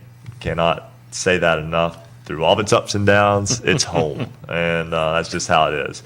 But, guys, before we go to Chris Kidd, who had the Chapmanville Logan sectional championship game, and before we go to Tara Malone, who has been following along with the Magnolia Blue Eagles and their girls basketball program, getting ready to head to Charleston, it's time for another Marshall University Sports Journalism BasketballNight.com scoreboard. Coach Morrone, we'll give you AAA this time around. Looking for scores, look no more. Your Marshall University Sports Journalism BasketballNight.com scoreboard update. Let's take a look at AAA tonight. Martinsburg, Musselman. A barn burner, 2 overtimes. Martinsburg gets the win, 68-65. That's Region 2, Section 1. Also, Washington, 61. Jefferson, 49. That's also in Region 2. So they will run the cross matchups for that in the regionals. Martinsburg will take on Jefferson. Washington will host Musselman. In Region 3 in AAA, Capital falls tonight to GW. GW gets a win tonight, and Woodrow Wilson will be the destination for Capital. Woodrow Wilson, the other side of Region 3, knocks off the Princeton Tigers 79-45. In Region 4 in AAA, Park South, a barn burner. Seth Fallon, a late runner, gives the Patriots a win 52-50 over their crosstown rival, the Parkersburg Big Reds. And also in Region 4, Section 2, Huntington High, the defending champions, gets a 63-57 win over Hurricane. So that sends Hurricane traveling to Park South, and Parkersburg will visit Highlander Mountain, and that's a look at your AAA scores. In Class AA, Region 1, Section 1, it was Philip Barber defeating Berkeley Springs. In Region 1, Section 2, Fairmont Senior, the only undefeated boys basketball team in the state, goes to 22-0 with a 97-54 win over North Marion. So Berkeley Springs will make the 2-hour-plus trip to Fairmont for a regional final next week, while North Marion will travel to Philip Barber. Also tonight, Region 2, Section 1 semifinal at Davis & Elkins College. It was Robert C. Byrd defeating Elkins 58-44. In the other semifinal, Bridgeport defeats Liberty Harrison 65-53. So Robert C. Byrd and Bridgeport meet tomorrow at Davis & Elkins. The winner will host Nicholas County. The loser will go to Braxton County. The Braxton County Eagles are 20-4 after winning the Region 2 Section 2 championship with a 66-54 win over the Grizzlies of Nicholas County. Also tonight, mild upset as Winfield wins Class AA Region 4 Section 1. The Generals go on the road to Alumni Gym and defeat Nitro 71-64, just a short trip down 34-35 to Nitro, up 64 that way. But also tonight, Chapmanville defeats Logan 57-40. That was on Minor Mountain in Mingo County tonight. So that means Logan goes to Winfield and Nitro will go to Chapmanville for playing games next week. Joe has single A. In Class Single A, Wheeling Central, the Maroon Knights defeat Cameron tonight 71-44 in that Region 1, Section 1's sectional championship. Tyler Consolidated picks up a win tonight over St. Mary's 56-51 in Region 1, Section 2. So it will be the Tyler Consolidated Knights hosting Cameron, while St. Mary's goes on the road to Wheeling Central. In Region 2, Section 1, it was Notre Dame, the Fighting Irish, over Trinity tonight, 61-58. In Region 3, Section 2, it was the Golden Knights falling to Greater Beckley Christian, and Greater Beckley Christian, the Crusaders, will host their first ever regional title at their home gym first of the week. In Region 4, Section 1, it was Ravenswood over Parkersburg Catholic, and 52-47, and Tug Valley in Region 4, Section 2, 96-39 win over the Bulldogs. Van will go on the road to Ravenswood. Tug Valley will host Parkersburg Catholic. And that's a look at your that is the look at your Marshall University Sports Journalism BasketballNight.com scoreboard. 26 minutes is long enough. Chris Kidd, WVOW in Chapmanville, getting the short wait time tonight. He joins us here on Basketball Friday Night in West Virginia. And Chris, another sectional championship for Chapmanville. We'll get to host a regional game now. And, anytime Chapmanville and Logan get together, you expect a good game. Logan's been playing pretty well the last couple of weeks, and tonight, Chapmanville handled them. You guys know you just like keeping me on so I'm listening longer. That's all it is. Oh, go ahead. Oh, we're just happy to have you with us tonight. I know you're making the trip back from above Red Jacket, because Minor Mountain really isn't in anywhere. It's above Mingo County, so literally. And so I know you're making the trip back to Logan tonight.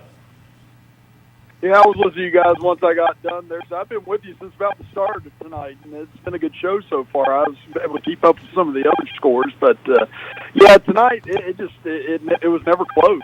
Chapmanville jumped out from the get-go. They led wire to wire. They came out in their first 3 possessions and hit 3 3-pointers. And before Logan could even get set in the game, they were down 11-0. And Logan battled back, got it to 14-10, but that was as close as they got. Chapmanville was just able to cruise throughout most of the game, and once they built up a sizable lead in the second quarter, there was just really no answer Logan had in this game.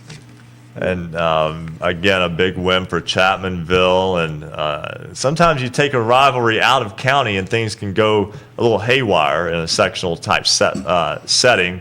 And this seemed to fall right in line with how Chapmanville has been playing throughout the course of the season. Now, looking at the regional, perhaps it was thought it would be Winfield, but instead it's Nitro, because Winfield gets the win over Nitro tonight. And like I said, that's a minor upset. It's not a major upset. Nitro, though, very good. And that's going to be a challenge for Chapmanville next week. They had a 10-point win at Nitro earlier this year in the only meeting between the two. That's going to be a big game at Chapmanville Regional next Thursday night. Yeah, I think if you're Chapmanville, you would like to have seen maybe Winfield, because they beat Winfield 81-53 this year, beat Nitro by 10 at their place. But that game happened after that long layoff as well, after a lot of the snow had come through, and Chapmanville hadn't played in a couple of weeks. And, if you go back and look at the stats of that game, Chapmanville was 0 for 18 from three-point in that game, which was uncharacteristic of them. Tonight they hit 10 3-pointers. Logan only hit 1, and that was a big difference in the ball game too. But, Nitro creates a lot of problems. I mean, they can go out, they can score quick, they can get in transition.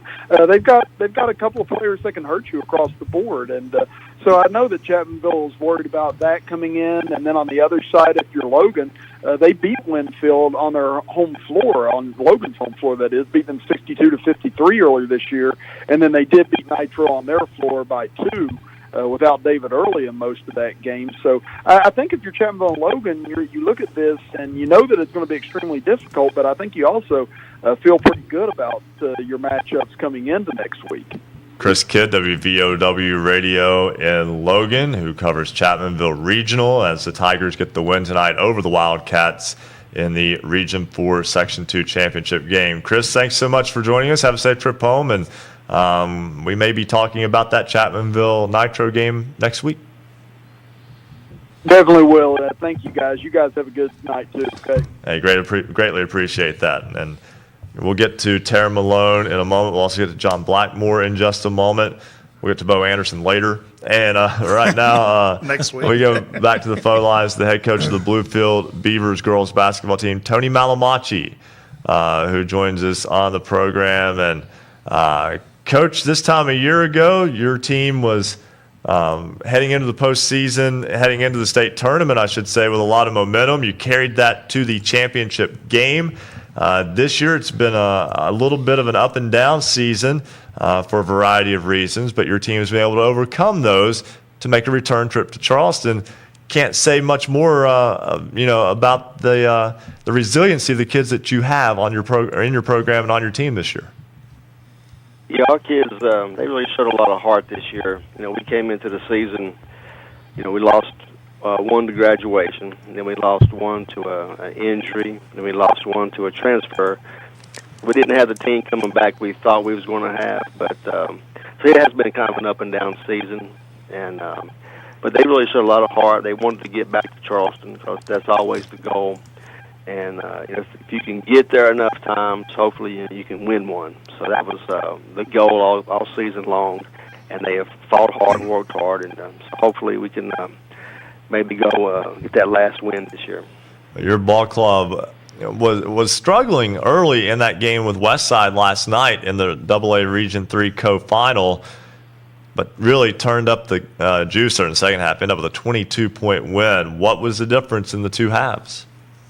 Well, I think I had them in the wrong defense. We had looked at them a lot, and they got a lot of three-point shooters, so we came out in a 3-2. I thought that would be the defense to kind of neutralize them, but my assistant coach said, well, don't we go to our pressure?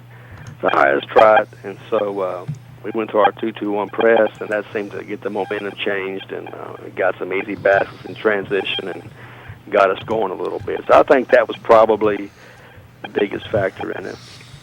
You are the 8th seed in the Class AA tournament. You open up with 1 seed North Marion at 5:30 Wednesday evening in Charleston. And, North Marion obviously is a tall task at 23-1, the only team that's beaten AAA number 1 Buchanan Upshur this season. North Marion avenged their only loss of the season to Kaiser in the regional co-final. That's a very good ball club. It's a deep ball club as well. Well, yeah, that really makes me feel a lot better. We're just now, getting some information on them. I knew they was a very good team. We played them, I think it was 2 years ago, and they was a real good team then. But we know they're a real good team. They got some good guard play. From what I can gather so far, they run a 2-2-1 press. I think the number 10, I don't know her name, was a heck of a player, and they do a lot of good dribble drive and kick action. It's pretty tough to stop. They got some good athletes. So, yeah, it is going to be a tough challenge. But, like I said, you get to this time of year and you get up there and anything can happen. That's right. And Coach Malamachi, we thank you so much for your time tonight. And once again, sincere congratulations to your girls on getting back. As again, overcoming some adversity to get there and making it to Charleston, no small task, and certainly something that should be celebrated. We appreciate it. Thanks a lot. All right, Tony Malamachi, head coach of the Bluefield Beavers girls basketball team. Let's go right back to the phones to Taryn Malone as he covers Magnolia. Let's set the single A tournament for you here real quick. Coming up this week, the number 1 seed St. Joe takes on 8 seed Charleston Catholic. All these games are Thursday. That's at 5:30. The 4 seed Parkersburg Catholic takes on 5 seed Summers County. That's at 9 o'clock Thursday night. At 1 o'clock Thursday afternoon, number 1 seed Wheeling Central number 2 seed Wheeling Central takes on number 7 seed Trinity. And the morning game Thursday, the breakfast special, will be number 3 seed Tucker County against number 6 seed Magnolia. Taryn Malone is a sports journalist and a student journalist at Magnolia High School.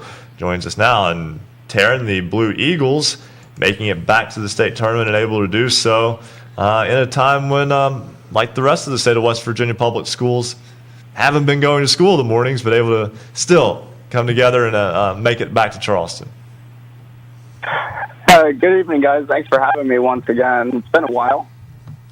The school issue has been causing a lot of issues for the basketball team for getting practice in because you're not allowed to do any extracurricular activities once school is closed.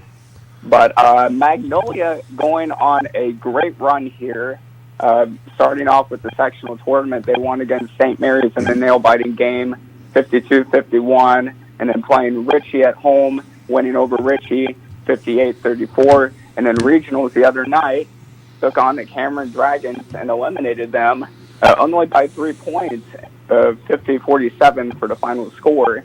And this is the same Cameron team that defeated Magnolia twice in the regular season. First time being 35-19, the second time being 46-41. Again, sometimes you get to these postseason games, and it's hard to beat a good team 3 times. And for Magnolia, they were on the right side of that with that 50-47 win in the Region 1 co-championship game earlier this week. And, again, for Magnolia, that's a good program. That's a program that's had some success in Charleston over the years at the AA level, and back there in single A this year against Tucker County now coming up on Thursday morning. And I've got to ask Taryn, I know you have a good perspective of this as a student.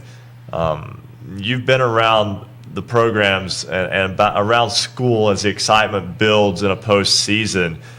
Not having school, has that kind of tempered that excitement any, or is that community still all in behind the Blue Eagles? Oh, the community is still in. No matter what, the community is going to be there for our teams, for our school. But it's been a great turnout so far through the students and community, even though we haven't had school. As we take on. Go ahead. Oh, go ahead. I'm sorry. It's all yours, Taryn. Go ahead. Oh, okay. But this is the first time in 11 years that the Lady Eagles have made it to the state tournament. Haven't been successful in the previous years, but now 2 brand new coaches to the staff and 1 senior leading it all, and it's just been one heck of a run so far. And I think it's going to be a great matchup Thursday morning, and expect a big crowd Thursday morning as the Magnolia Blue Eagles take on the number 3 seed Tucker County. That should be a lot of fun, and again, state tournaments are certainly special times. It's a special time of the year. It's a special event as well. So, Taryn, thank you so much for calling in, hanging in with us tonight, and hopefully you can make it down to Charleston Thursday and enjoy that ball game. Oh, yeah, we'll be down there Thursday. All right, that's Taryn. Yeah, there you go. That's Taryn Malone, student journalist from Magnolia High School as the Blue Eagles in the state tournament. We're going to step aside, take a break. When we come back, we'll talk with our standout athlete of the week, Abby Beeman. We'll also talk with Kevin Gertz, head coach of the Logan Wildcats girls basketball team, and John Blackmore, WKKX in Wheeling. We'll talk about all of that and much more when Basketball Friday Night in West Virginia continues along the Fast Break Sports Network. Basketball Friday Night in West Virginia will return in 2 minutes on the Fast Break Sports Network.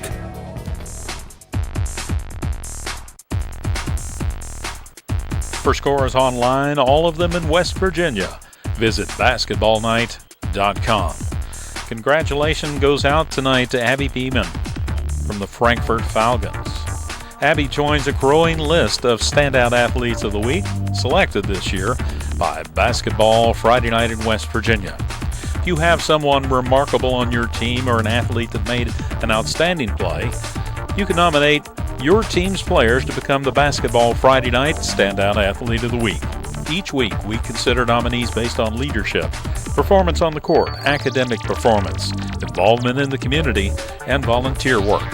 Every Friday night, we select a Standout Athlete of the Week.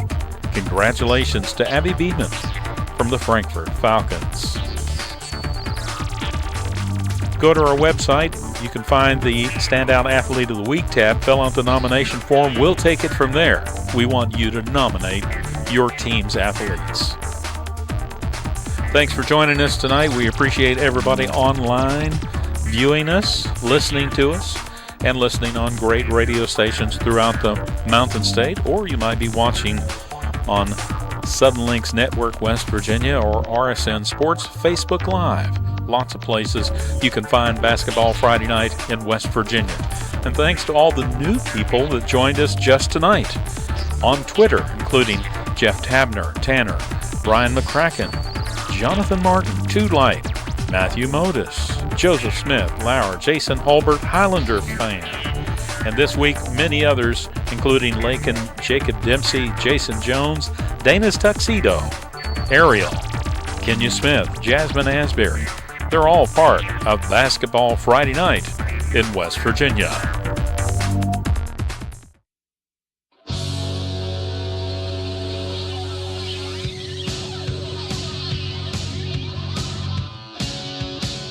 Celebrating high school basketball around the Mountain State. You're listening to Basketball Friday Night in West Virginia on the Fast Break Sports Network. Now, back to your hosts, Joe Linville, Coach Rick Morrone, and Ryan Epling.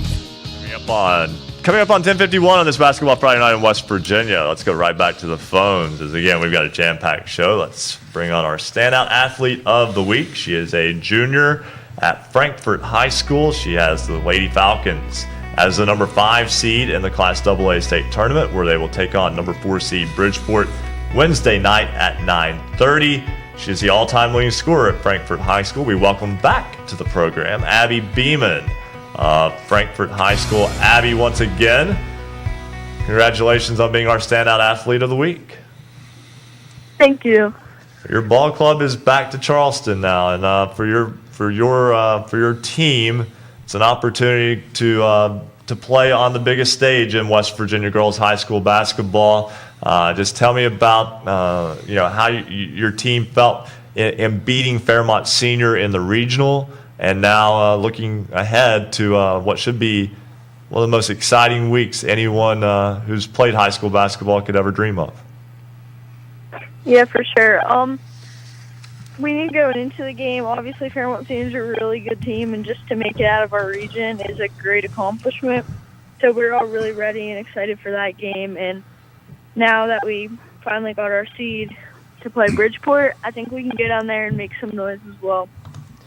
And Fairmont Senior has been a ball club that's just been a mainstay in the state tournament and won the state championship a year ago.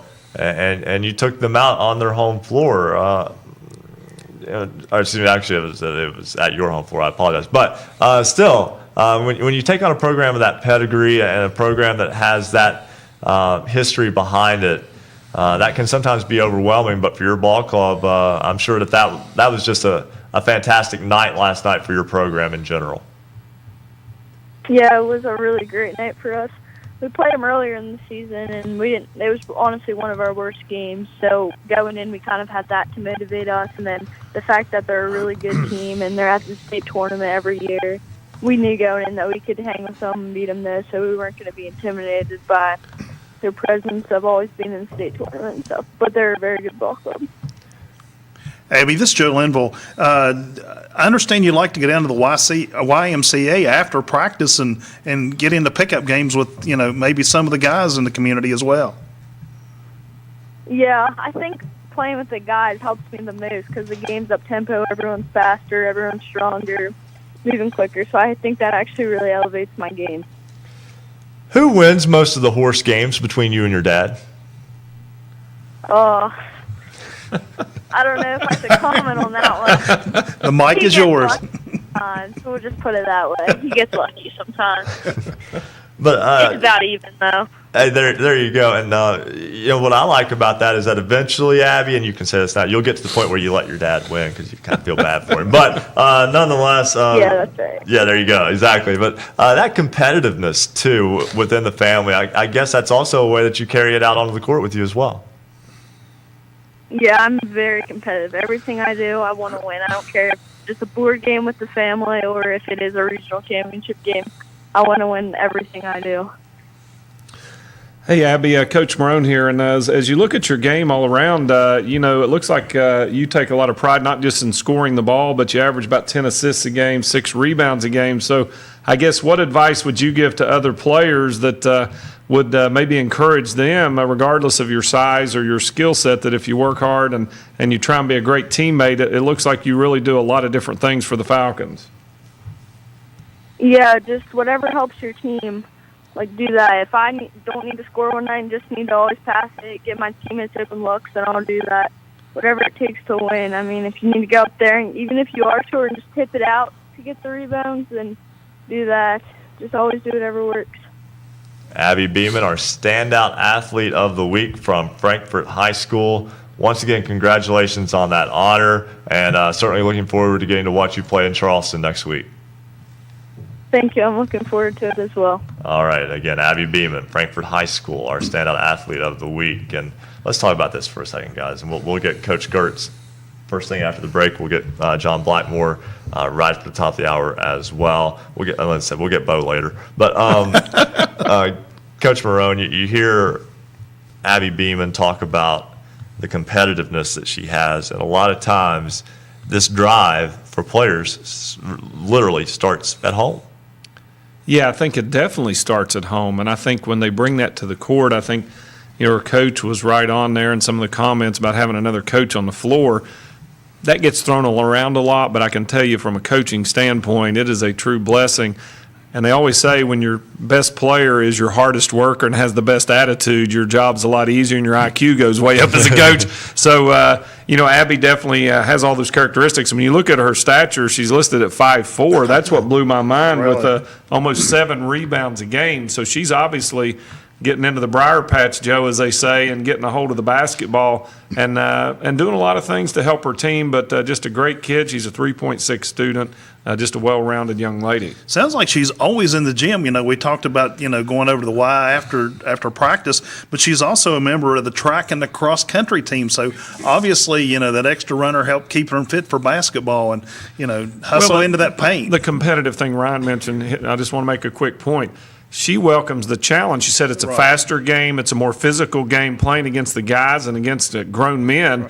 And I'm just going to be honest with you. I think a lot of times people shy away from that. And I'm sure there's times that she gets her shot blocked. There's things that don't go her way.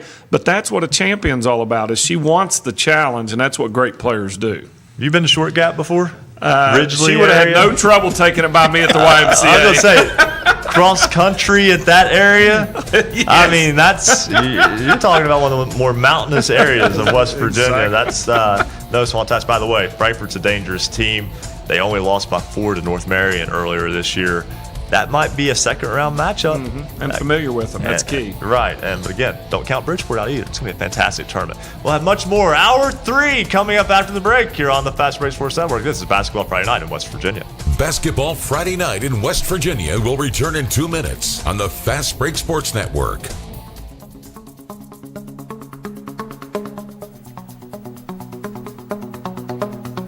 For scores online, all of them in West Virginia, visit basketballnight.com. Special thanks to all the great radio stations and television stations carrying us tonight. Of course, you can listen on great radio stations throughout the Mountain State, including 103.7 Jack FM, WQWV in Fisher, the Valley's Watchdog, 1600 AM, WKKX Wheeling, 1370 AM, WVLY, Moundsville, Jackson County's home for Southern Gospel, Singing News Radio 92.5 FM, WTHMLP, Ravenswood, Ripley, Knights Radio 91.5 FM, WRSG in Middleburn, Talk Radio WRNR Martinsburg, 740 AM, 106.5 FM, Classic Hits 106, WHFI Linside 106.7 FM, 95 The Sports Fox, WBES in Charleston, 950 AM.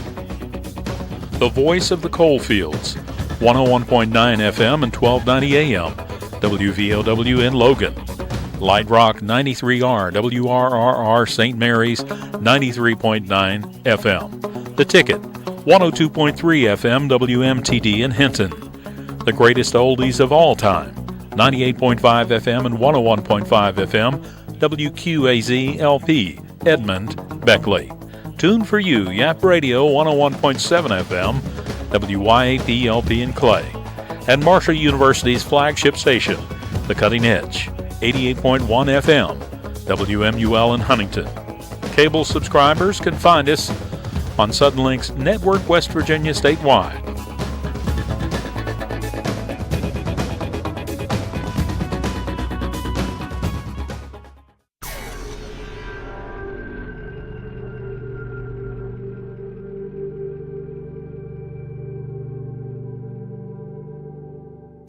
Welcome back to Basketball Friday Night in West Virginia. To join tonight's program, call 855-78-HOOPS. That's 855-784-6677. Follow us on Twitter @hoops_roundup for all the scores all the time. And visit basketballnight.com for a comprehensive look at schedules and standings for every team in the state. Stay tuned. Another hour of Basketball Friday Night in West Virginia begins right now. Hour 3 of the program with you until midnight. Ryan Epling alongside the coach Rick Morrone and Joe Linville. Happy to have you along with us here on Basketball Friday Night in West Virginia as we head into March Madness. Officially. It's a maddening time of year. We love this time of year. But we love the entire time of year, honestly. It's not like we just kind of push away the rest of the season. We enjoy the regular season as well. On the road to get there is often the story is often written on the road there as much as it is the destination of your journey. Kevin Gertz is the head coach of the Logan girls basketball team. He joins us now here on Basketball Friday Night in West Virginia. Coach Gertz, your ball club defeats Winfield last night in a fantastic overtime game at the Logan Fieldhouse at Willie Acres Arena to return to Charleston. And first off, congratulations on getting back to the girls' state tournament. Appreciate that. Yeah, it was a great win against a great opponent that has a lot of extremely young athletes. I think 8 of their top 9 are sophomores. So that'll be a group that we're going to have to battle for years to come to try to get back. But hadn't been to the state tournament in 5 years, and we are all very glad and very appreciative to be back. And this will be your first trip to the AA version, if I'm not mistaken. You were AAA last time you were in the girls' state tournament. I'm correct in that, right? Yes, this is our first ever AA. Yeah, I think we've been 3 other times, and we were AAA all 3 times.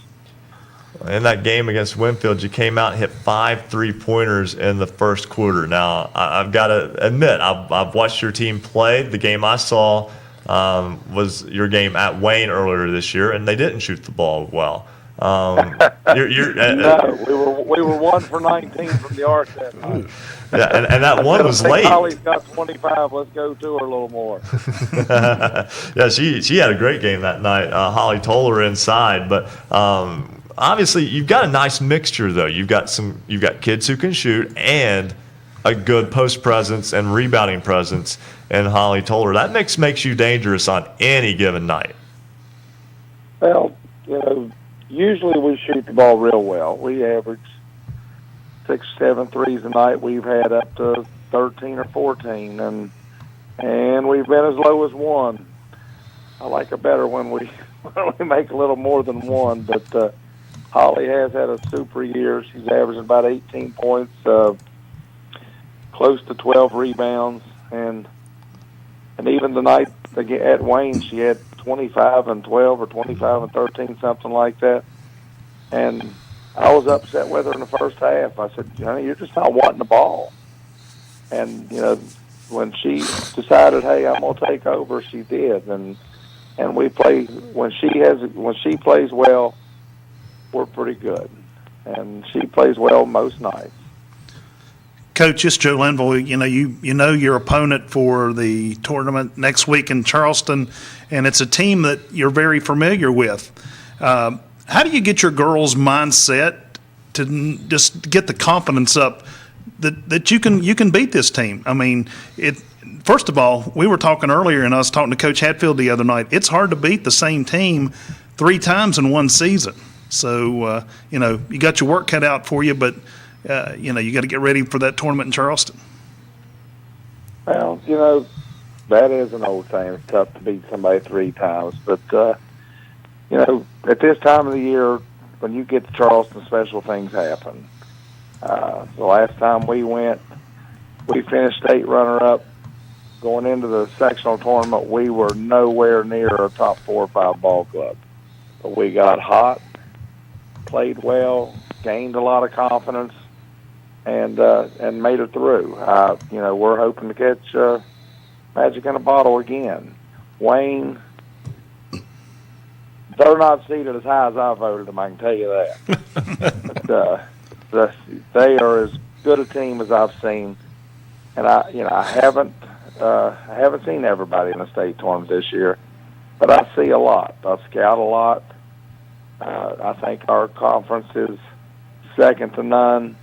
I think the very last ranking that came out in AA6, the top 11 teams in the state were in the Cardinal Conference, and Wayne was dominant in that. And if you can dominate 5 of the top 11 teams, I think you're pretty good. And Arrow Adkins is as good a player as I've seen all year. Coach, some of your players actually got to play in the Charleston Civic Center last year at the little General Big Shootout, and of course that one was moved this year. And how do you get your mindset? I mean, a lot of people just look at the thrill of playing at the Charleston Civic Center, much less in the West Virginia Class AA championship. Well, that's true. We've played, Mark Hatcher and Gary Green started this long time ago, and it's something that he talked to me about. Do you want to start getting in this? And I said, yeah. I said, you don't. This is not something that you used to, you get to do in a regular season. Now, back 30-some years ago when I played, we played some regular season games in there. We would play the Stonewalls. We would. I know we played St. Albans in the past, not when I played, but we've been in a Civic Center. We were kind of used to it when we got to state tournament. I went to state tournament 3 years as a player, and when we got in that, and then there was a double booking, I think, this year, and they had to move the basketball, which we went to West Virginia State and played. And I'm a West Virginia State graduate and haven't been back in a decade or so, and never saw the new gymnasium, and I was very, very, very impressed with that. But we get in this to play in the Civic Center, so if our kids get to play in a state tournament, it's not the first time they've ever stepped on that floor. And I think, except for a couple freshmen that'll play Wednesday, I think everybody has played on that floor, either this past year or a year before. So, it won't be brand new, but it'll still have it'll be new for them to be in a state tournament. Coach, your ball club has played 3 postseason games. 2 of them were elimination games because, again, the regional, the sectional championship game, the loser does still advance to a regional game. Both the games that were win-or-go-home games went to overtime. Your win against Mingo Central was in overtime in the sectional semifinal. Your win against Winfield in the regional co-final in overtime. Your girls have been through as much stress as they could possibly have been under, you as well, in the postseason, and yet here you are standing. That has to give you a little bit of confidence too, that they're not going to be faced with anything from that standpoint they haven't seen. Well, and both games we led and lost leads to take it to overtime, and it shows a lot of character out of my kids to come back, and we don't win by 2 or 3 in these overtime. We win by 5. We win by 9, and really stretch things out. I'm very proud of our kids. The game that didn't go to overtime, we're playing Lincoln County, and again, you're talking about having to beat a team 3 times in a year. we were in that situation, and you know, our thing against Lincoln County was keep them out of the paint. They're not great shooters. That was our thought. And in the first minute and a half, they hit 3 threes, and we're down 14-2 3 minutes into the game. And I'm like, oh, God, here we go. So, you know, I call timeout. And as Rick can probably tell you, I'm a little feisty. I'm probably not G-rated sometimes, and you know, that's just me. And you know, I sit down and I look up in their eyes, and I'm getting ready to just explode because I don't think we're giving great effort. And all 5 of my kids are saying, hey, we need to fix this. We need to do this. We need to do that. Talking to each other about what they've been coached to do. I looked at my assistant, Mike Toth, and I said, we're not losing this game.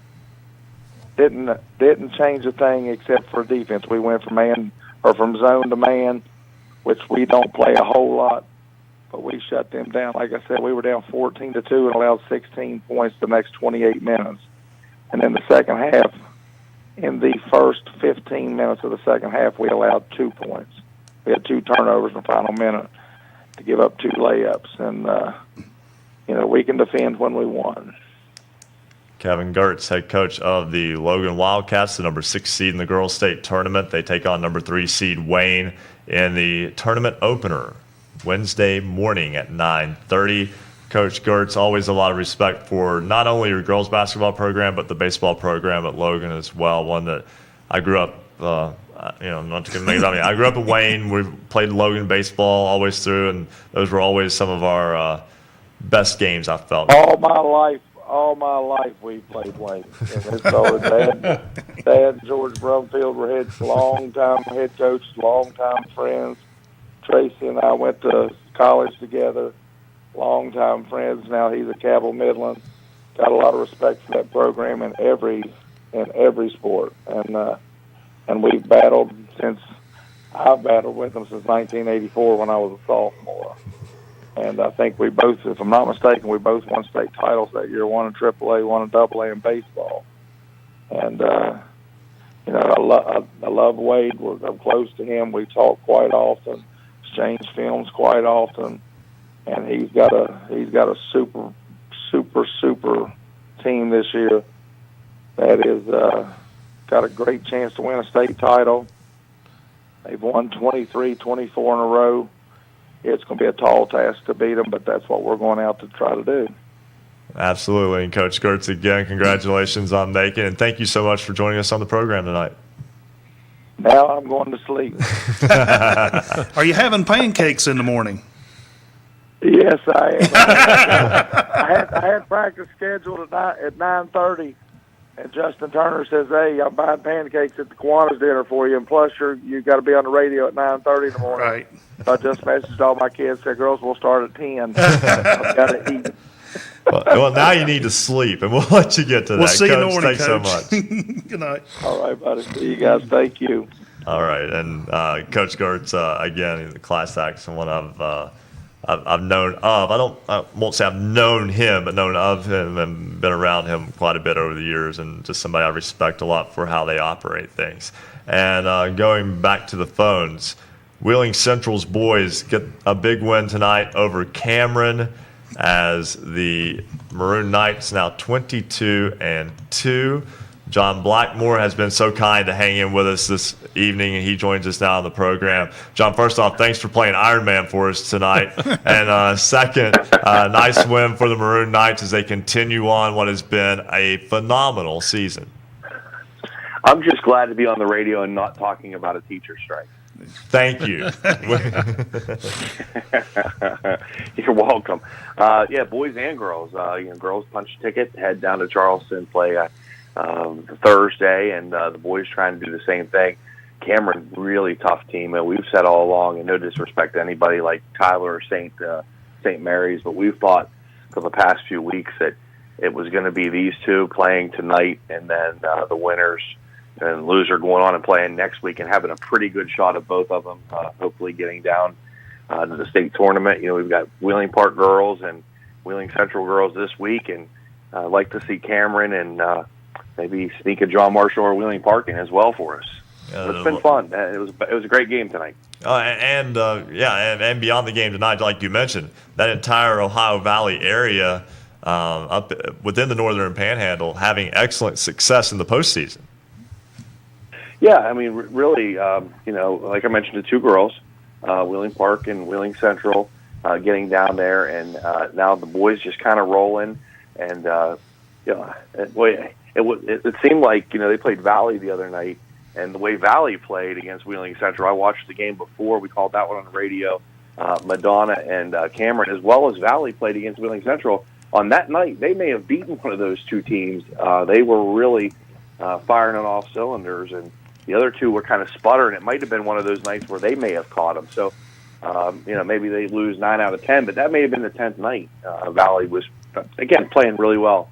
But to get Wheeling Central down there next week and, get St. Mary's coming up, feel pretty good about playing St. Mary's, and really feel pretty good about Cameron. I mean, they're, for a Cameron team, remember, they did have Logan Rout, and they had a couple kids that were, 6'5" and 7 foot, but this group has got a lot of size too. Travis Mickey, 6'3", 6'4". Robert Milliken didn't play tonight. He's their 6'5" inside guy. And Colby Brown played quarterback for him, and he's a 6'3" kid. And they got a lot of size and athletic ability. It's just kind of a little bit outmatched with Wheeling Central tonight, and the pressure kind of got to them. But with the right matchup, again, they may be in Charleston as well. So Cameron goes to Tyler Consolidated. St. Mary's will travel to Wheeling Central next week in the regional finals, and it's such a fun time of year. I mean, sometimes some of these seasons come to a disappointing close, but at the same time, you look forward each and every time out to the gym throughout the course of the winter. And now this time of year, the intensity ratchets up a little bit, and it's just so much fun. Yeah. It is, and Brent Price and Owen Gaynor are playing at such a high level. I mean, we've seen a backdoor alley-oop dunk coming out of half. We've seen Brent Price with his electric dunks. He's in this national dunk competition where they're voting online, and he's moved on to the next round and looks pretty good to move on to the other round. But he puts on a show every night. I mean, West Virginia single-A basketball, you don't get to see a lot of guys that play above the rim, and he's so exciting to watch. And I'm sure you guys have seen him on Twitter. He's an amazing player. And Owen Gaynor has got an offer from Wheeling Jesuit and just shoots the lights out. Like, you don't realize that he has 26, 25 points a night. It's so quiet and so effective. He plays such good defense. It's a real pleasure to get to see those two, each week, a couple times a week, play basketball together. John Blackmore, WKKX in Wheeling. Thanks so much for joining us here on Basketball Friday Night in West Virginia. Hey, thanks. Love the show. Have a great night, guys. Hey, greatly appreciate that. We've got to step aside and take a break. When we come back, we will talk with Brian Helton, head coach of the Greater Beckley Christian Crusaders. What a game they had tonight in a win in their sectional championship game against Mountain View. We'll talk about that. We'll talk with Craig Dutton, WRRR in St. Mary's. There's one. And we'll have Bo Anderson, our resident referee, on a little bit later as well. This is Basketball Friday Night in West Virginia across the Fast Break Sports Network. Basketball Friday Night in West Virginia will return in 2 minutes on the Fast Break Sports Network.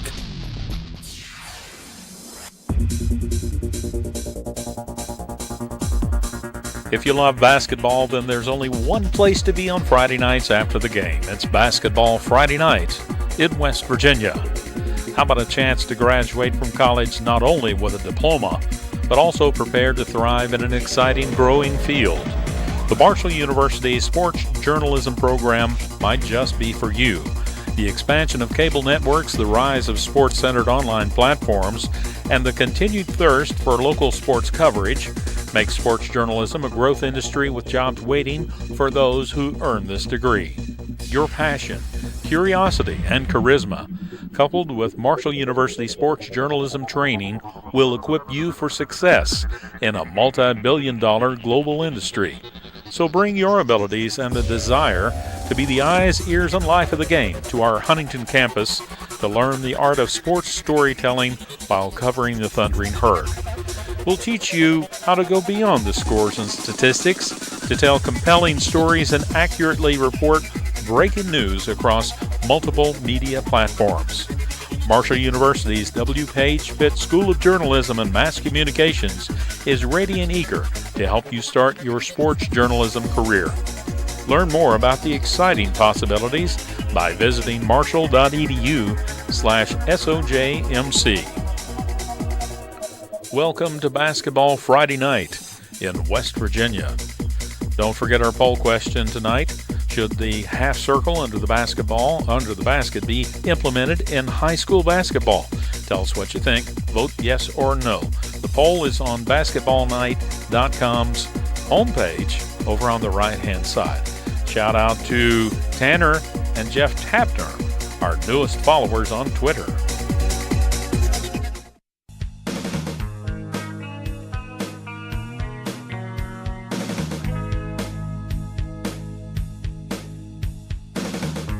Stay up to date on your favorite teams. Check out basketballnight.com. Now, back to Basketball Friday Night in West Virginia with Joe Linville, Coach Rick Morrone, and Ryan Epling. 11:20 on this Basketball Friday Night in West Virginia. Ryan Epling, Joe Linville, Rick Morrone with you. Having some fun in the break as we prepare you for the poll question a little bit later on tonight. Again, you still have time to vote in our poll question on basketballnight.com from this past week. Should the half circle under the basket be implemented in high school basketball? Yes or no? Again, go to basketballnight.com to vote on that. You have about 10, 20 minutes or so until that poll closes. But we'll go to Craig Dutton of WRRR in St. Mary's in a moment. Bo Anderson, a resident referee, will join him as well. But first, we want to go to Brian Helton, head coach of the Greater Beckley Christian Crusaders. The boys come up with an impressive win tonight over Mountain View. Coach Helton, correct me if I'm wrong here, but the information that we had said you trailed 45-30 at halftime and won the game by a final of 56-49. That would be holding Mountain View to 4 points in the second half? No, yeah, that would have been nice, but no, we actually held them to 16 in the second half. It was 45-30 with 4 minutes left to go in the third. So over the last 12 minutes, we held them to 4 points, which is obviously we'll take for sure any game, anytime, anywhere. So, well, and that's maybe even more impressive in that you were down 15 with just a quarter and a half to go and come back and get that win, and that means so much because it means a home game for you in the regional round. Yeah, absolutely, and that's really big for us. You know, we had a pretty good record in our region this year. We did drop a game at Mountain View earlier in the year, which basically put us the number 2 seed in our section, and that was a very tough place to play tonight. It was a packed house, very loud environment. And as you can imagine, they had lots to cheer about for the biggest part of the game. And you know, our kids are very tenured, got a very seasoned group, and they really pulled together and got down in their stance, played great defense. The rest of the game, never panicked, and you know, I think the real important thing was we just took such good possessions after we got down and came out of the timeout. So I was just proud of how we executed with our half court offense, and then. Of course, you know, enough said about the defense. Guys really just decided they wanted to get stops, and that's what they did. And we're obviously really happy to go back home for our regional. And if I'm not mistaken, and again, I'm working on secondhand info here, this will be the first regional game within the confines of Greater Beckley Christian High School, the home gymnasium.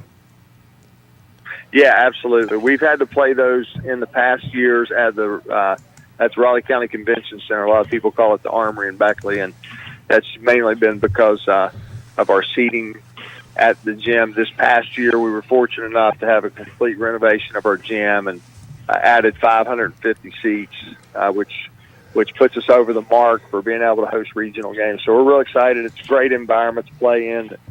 Kids love it, and it's real loud.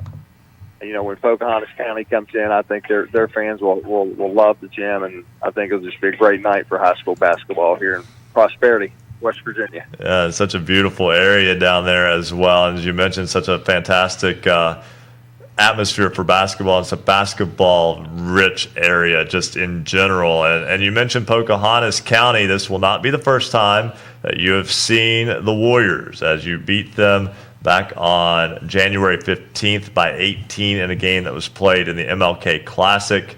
That was at Webster County, I do believe. So this will be, an opponent you are familiar with, but an opponent that, was perhaps upset in that sectional final game against Webster County, a team that I believe, would have been favored to have won that game. So you're instead getting Pocahontas County coming off of a loss. Yeah. I mean, I think, very highly of both of those teams. We played both of them. As you mentioned, we played Pocahontas in the regular season and also Webster in the regular season. The thing with Pocahontas County is they're a very good defensive team. We just really had a great offensive night, to score 88. It kind of sounds strange to say that, but they are really a very good defensive team. But I think the dangerous thing about them is on the offensive end. In their first sectional round with Charleston Catholic, they hit 10 threes, and so put up 84 points. So we know they're very, very capable. They're a real dangerous team, and it's gonna be one that's gonna be a real challenge for us. So I think when you're playing a quality team like that, it's all the more important that you have that home court advantage, which we earned tonight. And Coach, I know it's been a fantastic night for you. Able to go down to Welch, pick up the win over Mount View. And now we'll get to play at home, and how exciting that is in the regional round against Pocahontas County. Coach Brian Helton of Greater Beckley Christian, once again, congratulations on that win tonight, and we wish you and your ball club the best next week.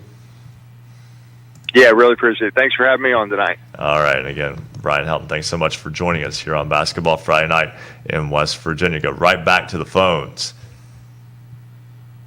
It's not Bo Anderson's time yet. No, Bo, you're still on hold. You got bumped again. Yep. We'll get to Bo later. But first, Craig Dutton, WRRR in St. Mary's, third reference for the 3 R's. There we go. Welcome back to Basketball Friday Night in West Virginia. You had Tyler Consolidated in St. Mary's tonight in that boys sectional final, and it's a happy night in Middleburn. It is a very good evening for Middleburn. First time in 11 years they've claimed their sectional title. I'm actually faking this one a little bit. I actually didn't have the call of this game tonight, but I'm doing the best I can to give you the information I could. I was actually in Hannibal, Ohio tonight covering a very good River Pilot team. They're advancing to their district finals. We're still covering them, but we're going to cover Tyler Consolidated this Wednesday night on 92.3 WXCR. We'll have coverage of the Cameron and Tyler Consolidated game. And St. Mary's, this has now been, I think it's been 3 or 4 straight years now. They've made it to a sectional final game, if not won it. They're going to get to go on the road for so many straight years now in boys play and play at Wheeling Central this next Wednesday night. I tend to agree with John Blackmore. You had him on there earlier from Wheeling. I really feel it does favor more towards Section 1. Cameron is the team that you really don't want to mess with, especially the way they played Tyler Consolidated on that second matchup.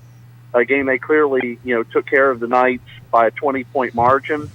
But of any of the matchups I would have rather seen this where it's set up right now.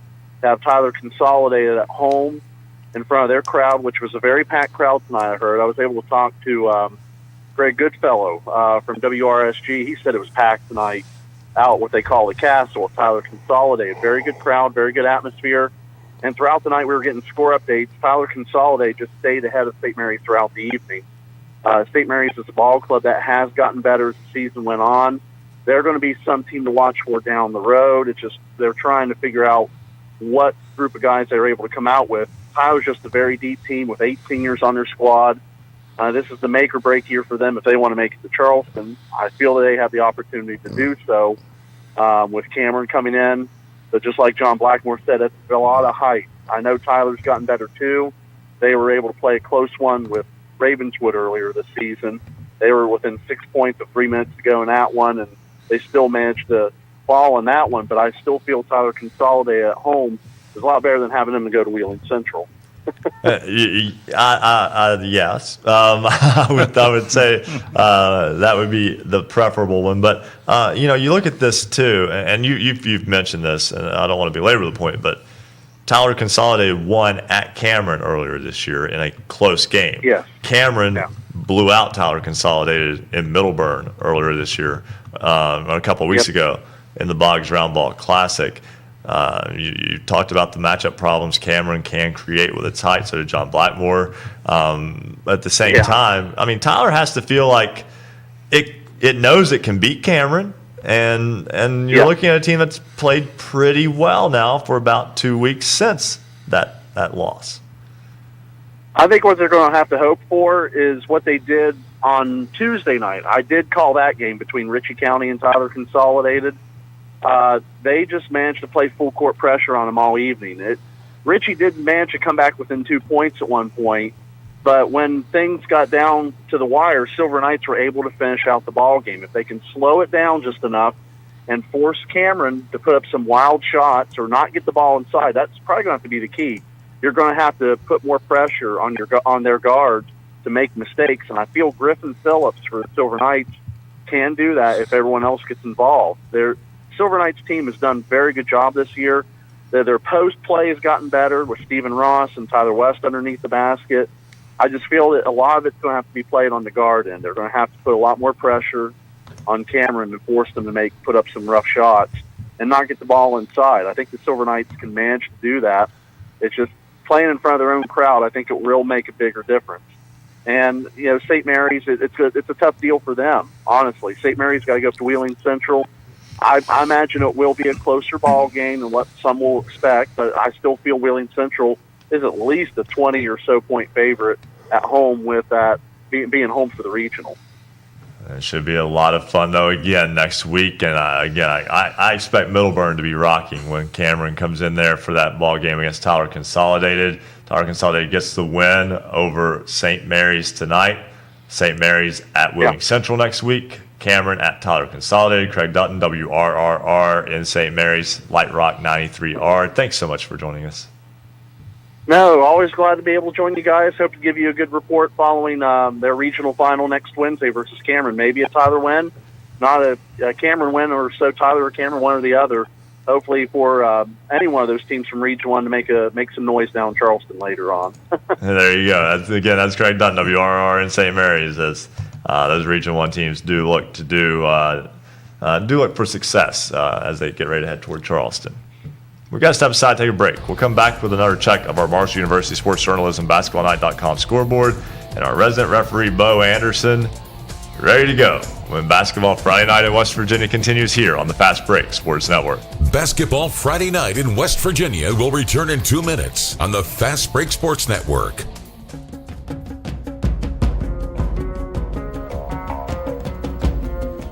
Every Friday night from 9 to midnight, we're the home for high school basketball in the Mountain State.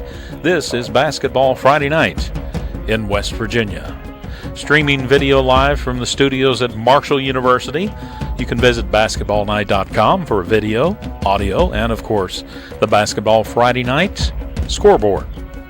High school basketball action in West Virginia is heating up as teams focus on a trip to the state championship in Charleston. Stay up to date with your local team and its progress all season long with Basketball Friday Night in West Virginia for 3 hours every Friday night from 9 to midnight. Listen online or on great radio stations throughout the Mountain State. You'll hear sports writers, broadcasters, coaches, players, and your calls recapping your team's game. Visit basketballnight.com for more details on how you can become part of the show. Follow us on Twitter at @hoops_roundup, @hoops_roundup. We want to thank everyone all season long that has called, sent us texts, tweets, and emails. We really appreciate you being part of the show and helping us cover everything high school basketball in West Virginia. Join us on Twitter at @hoops_roundup, @hoops_roundup. And joining us just a few moments ago, shout out to Kristen, our newest Twitter follower. Also, Matthew Modis, Two Light, Jonathan Martin, Brian McCracken, Tanner, Jeff Tanver, Joseph Smith, Lauer, Jason Holbert, Highlander fan, Corey Ward, and Allison Peters. They're all part of the Basketball Friday Night in West Virginia family. Join us on Twitter at @hoops_roundup.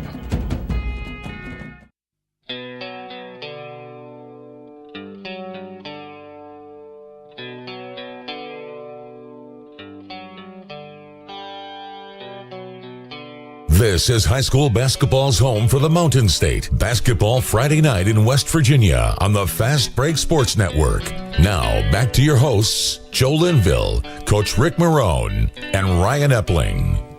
11:34 on this Basketball Friday Night in West Virginia. Ryan Epling, Rick Morrone, Joe Linville. Happy to have you along as we roll through. Well, guys, we've only got 2 more weeks of this show. Hey, we'll be at the Civic Center next week. Hey, that's right. Joe will be there through the duration of Friday. Mm-hmm. I'll be there a couple of times at least. I hope maybe more than once or twice. We'll see. Wednesday morning I'm going to be watching. Just let me enjoy that. But after that, come by, say hi. Just don't speak during the Wayne Logan game, right? I mean, look. I think anybody who follows this show knows that I am a proud Wayne grad, yes, but I certainly don't disrespect anybody else up there. So it's not like I'm going to be up there like trying to harass Coach Gertz or anything like that. Or leave that to me. I'll take care of that. There you go. I'm just kidding. but no. So I'm a fan too in that one aspect. So I'm just going to enjoy that Wednesday morning. That's something I've looked forward to for roughly 18 or so years now. One of my good buddy Sean Ross and I have gone to at least one session of the boys or girls state tournament for almost all of the last 18 years. And, we always said, one day we'll get to watch Wayne play here. Didn't know when, and now we know. It will be Wednesday morning at 9:30. Get to see my alma mater on the big floor in Charleston. And really looking forward to that. Really proud of the kids and the program as a whole. The community's very proud. It was almost standing room only. I think Wade might not have looked around all that close, but I mean, I was there with a few friends who ended up like 2 sections over. Like it was it was a good time though, and it was a lot of fun. And it is certainly looking forward to definitely. And I saw highlights from that Winfield Logan game too, and Logan Fieldhouse. Coach Gertz has done a good job of helping to build interest within that girls basketball program. They have a nice little fan base for them as well now. And Logan, obviously, a basketball crazy town. Absolutely. But it was the history there is with the boys program, right? And you go back to Shayna Gore in her time at Logan, and since then, and Coach Gertz has stayed through the course here, and they've picked up support there as well, and that's obviously awesome, not only for the community but for the kids who are playing as well. It gives them a chance to be in those atmospheres. And not taking anything away from the girls game, but there was a big boys game down there at Chapmanville on Wednesday night. Was Logan and Mingo Central, and that one game went right down to the wires. You had 2 basically top 10 teams fighting for a semifinal game and a sectional. And it's hard to believe. I mean, Mingo Central's boys are done. Yeah. I mean, that was a team that a lot of people thought might be able to challenge for a state championship. And quite frankly, if it could have got out of its section, maybe it could have. Yes, they did have the bad performance at Fairmont, who is unquestionably number one right now. Right. But in terms of making a run once you get there, yeah. And then once you're there, who knows? Exactly. Anything can happen on any given day. That's right. And right now, let's get a final look at our Marshall University Sports Journalism BasketballNight.com scoreboard. Much like we began the night, I'll lead off with AAA. We'll give Joe AA, and we'll give Coach Morrone single A to finish it out here.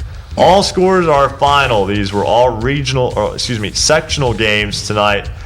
2 of them were semifinal games. The rest of them were sectional championships. So we'll walk you through these as we go.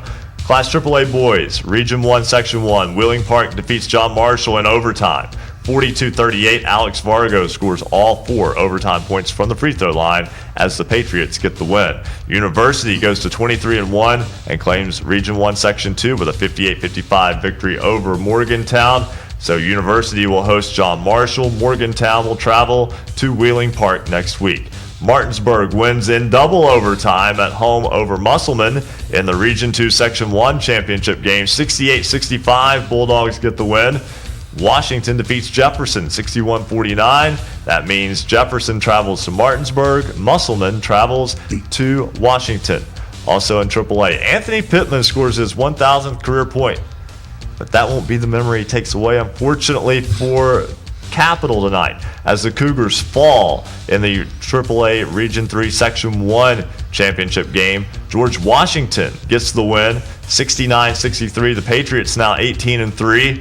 Woodrow Wilson in Section 2 Region 3 defeats Princeton 79-45. So you've got Princeton at George Washington, Capital at Woodrow Wilson next week for a state tournament berth. Region 4 Section 1. Parkersburg South gets a late runner from Seth Fallon to defeat Parkersburg 52-50 the final in that one. Huntington defeats Hurricane on Highlander Mountaintop 63-57. So Hurricane will travel to Parkersburg South. Parkersburg will travel to Huntington in the regionals next week.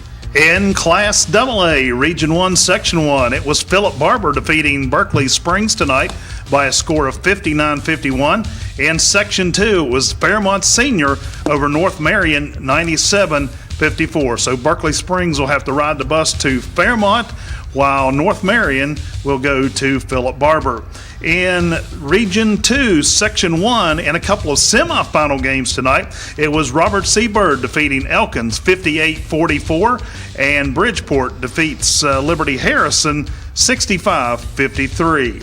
In Region 2, Section 2, it was Braxton County over Nicholas County tonight, 66-54. In Region 4, Section 1, it was Winfield defeating Nitro tonight by a score of 71-64. And in Region 4, Section 2, it was Chapmanville over Logan 57-40. So Logan will travel to Nitro, or Winfield rather, and Nitro will travel to Chapmanville to figure out that regional in Class AA. Rick? Let's take a look at Class A tonight. Again, all these are final. Region 1, Section 1, Wheeling Central rolls over Cameron 71-44. Section 2 of that Region 1, Tyler Consolidated a 56-51 winner over St. Mary's.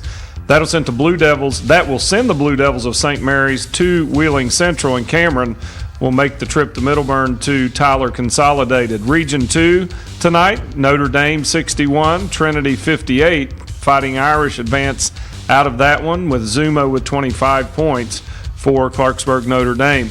Also in Class A, Mount View led into the second half, but they fell short against a Greater Beckley Christian comeback. Greater Beckley 56-49 winners in Region 3 Section 2 in Class A. Jay Moore with 27 points for Greater Beckley Christian and the Crusaders. Region 4, a very competitive region. Section 1, Ravenswood wins that sectional 52-47, but had to go to overtime to get it done against Parkersburg Catholic and the Crusaders. They're now 14-10, but they're still alive. They'll take on the winner of Section 2 in Region 4. Tug Valley rolled over Van 96-39. The Panthers win Section 2. They will host Parkersburg Catholic. The Van Bulldogs will make the trip into the pit in Ravenswood, still alive for a trip to the state tournament, but a tall task for the Bulldogs there. That's your Marshall University Sports Journalism, basketballnight.com scoreboard update. We are running very tight on time, so let's get our best questions ready here. Our resident referee, Bo Anderson, almost getting bumped all the way out of the show. But well, we can't do that. We can't do that to him. He has been so kind, though, to hang in with us for more than an hour and a half tonight. Bo Anderson is with us here on Basketball Friday Night in West Virginia, our resident referee. Bo, thanks so much for joining us. Well, I know one thing's for sure. Joe, you and Rick, Ryan has caused me a lot of problems because over the years I thought I was being introduced and I was known as Bo Anderson, but I realize now I've got to go to the courthouse and get my name changed to Bo Later because I kept reading media, and I realized my name is Bo Later. Bo Anderson. That was a good. All right, Bo. Thanks so much for joining us tonight. See you next week. No, this way.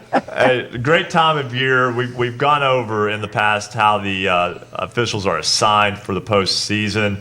But what a fantastic time of year it is for the officials as well, because you obviously get yelled at a lot more this time of year because the games are more stressful, but at the same time, you're getting to call the higher level games, and getting to call these games is also an honor for you guys as well.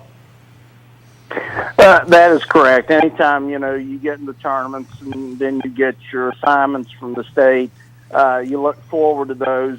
You're going to call every game during the season, hopefully the same. But you certainly look forward to this time of the year and getting tournaments and being able to work them. I've been fortunate over the years. I worked one last night, and I've still got one more to go next week. Yes, it's. And there's something I'd like to remind everybody out there, all the athletic directors and coaches and stuff. At this point in time of the year, would be a good time if you're hosting a regional to check your clocks to make sure they're working properly before the game, to check the possession area, to make sure the lights are working on it, and just to check some things out so you don't have any malfunctions. I know there was a place where a tournament was played, and there was some malfunctions on the clock that made it very difficult for the officials. And, of course, we always get the blame for stuff that we can't even control, but, it's a good time to get all that stuff checked and make sure everything's working properly so you don't have some type of problem during the game that could have been avoided. Bill Cornwell was on earlier tonight, and he actually alluded what a great job the officials did in the game he witnessed tonight. You don't hear that a whole lot, do you? Well, he was sitting 2 seats down from me while I was watching the game too, so that might be one of the reasons. But no, the game I watched, yes, at this time of the year, you hope everybody's on top of their game, the teams, the coaches, the officials, and again, and I state this a lot, the game is only officiated as well as it's played. If the game is not played very well, the officiating is not going to be very good. And if the game's played well, then usually the officiating is going to be pretty good. And, if they don't force you to make a lot of hard, difficult decisions the whole game that are going to make some happy and some not, then it makes it much easier to work a nice, smooth game. Tell you what, Bo, real quick here on the short side here, state tournament's coming up. We won't be back on the air till the girls' tournament is down to the semifinals. For folks that are either going to the game, maybe listening on the radio, I know there's a difference for you as officials there at the state tournament and doing media timeouts. I know what they tell us at the coaches' meeting beforehand, but if you'd share with folks how that media timeout works, I think it would really help people as they enjoy the ball games next week.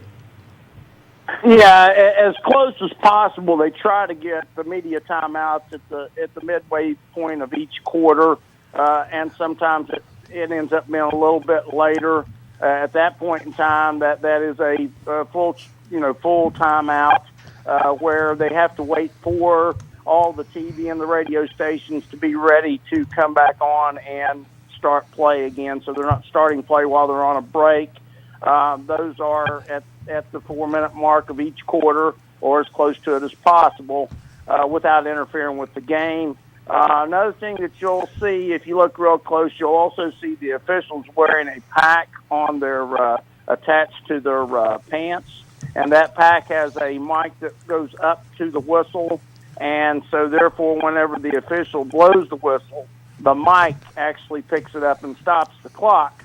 And the clock keeper still does his job in case the pack wasn't working right. But that is a wireless system, and, we are one of the only tournaments that uses that system as far as high school goes. So it makes it a little bit easier when it comes to a critical play that whistle's blown and that clock stops immediately. So those are a couple of things that you'll see at the state tournaments you don't normally see in a regular season high school basketball game. Bo, we are tight on time. We do greatly appreciate you hanging in there with us tonight, though. We've had a full program. I know you've got to listen to most of it on the phone. We'll give you more time next week. We promise you that we will make an effort to give you more time next week. Hey guys, I just enjoy it. I have fun. I have fun with you guys. I love you guys, and it's just a great show anyway. So I'm going to be listening to it, whether it's on the phone, on the radio, or wherever it may be. There you go. Thank you so much. That's Bo Anderson, our resident referee. We have to step aside, take our final break. We'll come back with our poll question and cause time, and we'll also make sure to get you set up for the schedule of games next week and tomorrow. Still a couple of sectional games tomorrow when basketball Friday night in West Virginia wraps up here on the Fast Break Sports Network. Basketball Friday night in West Virginia will return in 2 minutes on the Fast Break Sports Network.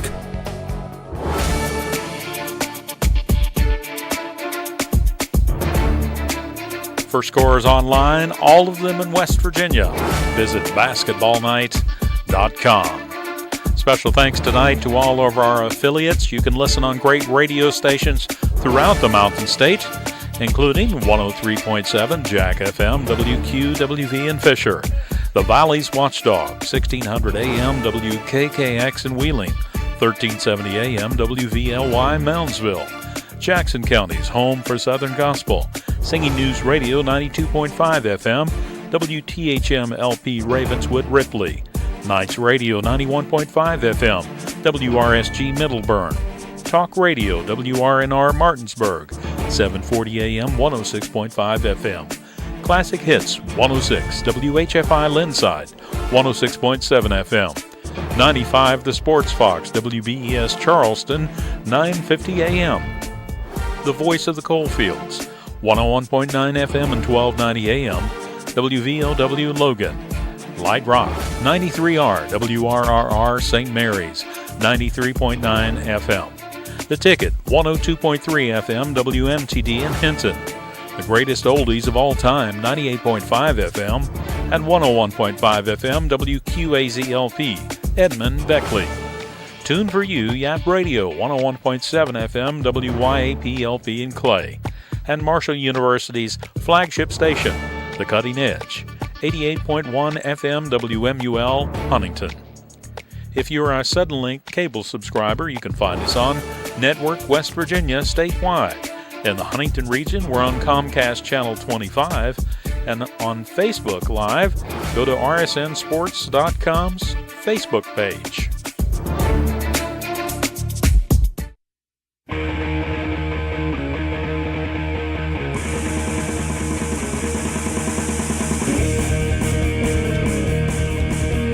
Celebrating high school basketball around the Mountain State. You're listening to Basketball Friday Night in West Virginia on the Fast Break Sports Network.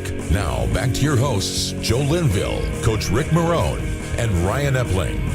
Rick Morrone is in studio with us tonight. Joe Linville here on set with us. Ryan Epling with you as well, joined now by Kyle Powers, as Kyle has our poll question. I do. Last week's poll question was, should the half circle under the basket be implemented in high school basketball? 61% of the voters said yes, and 39% said no. This week's poll question reads, should basketball have been played through the teacher and service personnel strike? Yes or no? Head on over to basketballnight.com to cast your vote. You guys have to 11:45 next week. Thank you very much, Kyle. And Joe, as we get ready to go to our buddy Rick Kozlowski for cause time here to wrap up the program, it really is a wonderful time, and this is when we can still celebrate all of high school basketball in West Virginia as that celebration goes to the main stage in Charleston. It's Other than maybe football, playoff time. This is definitely my favorite time of the year. I mean, you've got your high school. I just got to watch a great little league tournament last week, and then the middle school finished up week before. And now you're in the high school sectionals and regionals, and like we said, coming up this week, Wednesday morning, it's all about the Charleston Civic Center and the girls. Let's go through the schedule real quick. You can find the bracket on basketballnight.com. AA starts things Wednesday morning, so we'll start with AA. 9:30 a.m. Wednesday morning, it will be number 3 Wayne and number 6 Logan. Then at 1 o'clock, it's number 2 Wyoming East and number 7 Lincoln. In the evening session at 5:30, number 1 North Marion takes on number 8 Bluefield, and at 9 in the nightcap, number 4 Bridgeport takes on number 5 Frankfort. In Class Single A, Thursday morning, it will be number 3 Tucker County against number 6 Magnolia. That's at 9:30. At 1 o'clock, number 2 Wheeling Central takes on number 7 Trinity. Then in the evening session, number 1 St. Joe takes on number 8 Charleston Catholic. And at 9 o'clock, number 4 seed Parkersburg Catholic, who is undefeated, takes on number 5 seed Summers County. The AAA Girls State Tournament. The first game that is in that one is in the morning session on Wednesday. Number 2 Parkersburg South and number 7 Woodrow Wilson. Then on Wednesday evening at 7:15, number 1 Buchanan Upshur and number 8 Spring Mills. Thursday, 11:15, it will be number 4 Wheeling Park and number 5 George Washington. And then at 7:15 Thursday night, it's number 3 Parkersburg and number 6 Martinsburg. So that is your schedule of events for the state tournament coming up in girls basketball. Also want to mention that in boys basketball, Tucker County and Paw Paw will play in the Region 2 Section 2 championship game tomorrow night at Tucker County. Also tomorrow in Class AA, it will be a matchup between Bridgeport and Robert C. Byrd. Those two teams will play in their game, and that game will be at Davison Elkins College because, again, coach is not allowed to coach. Administrators have to coach, and games not allowed to be played within the confines of, within the borders of Harrison County due to the statewide work stoppage. So we've got a couple of minutes left here for our good buddy Rick Kozlowski of the Martinsburg Journal, as we are now ready, set, and by the way, one more AA matchup tomorrow. Region 3, Section 2, Bluefield hosts Shady Spring at the Brush Fork Armory. Now, it is cause time. An abbreviated version.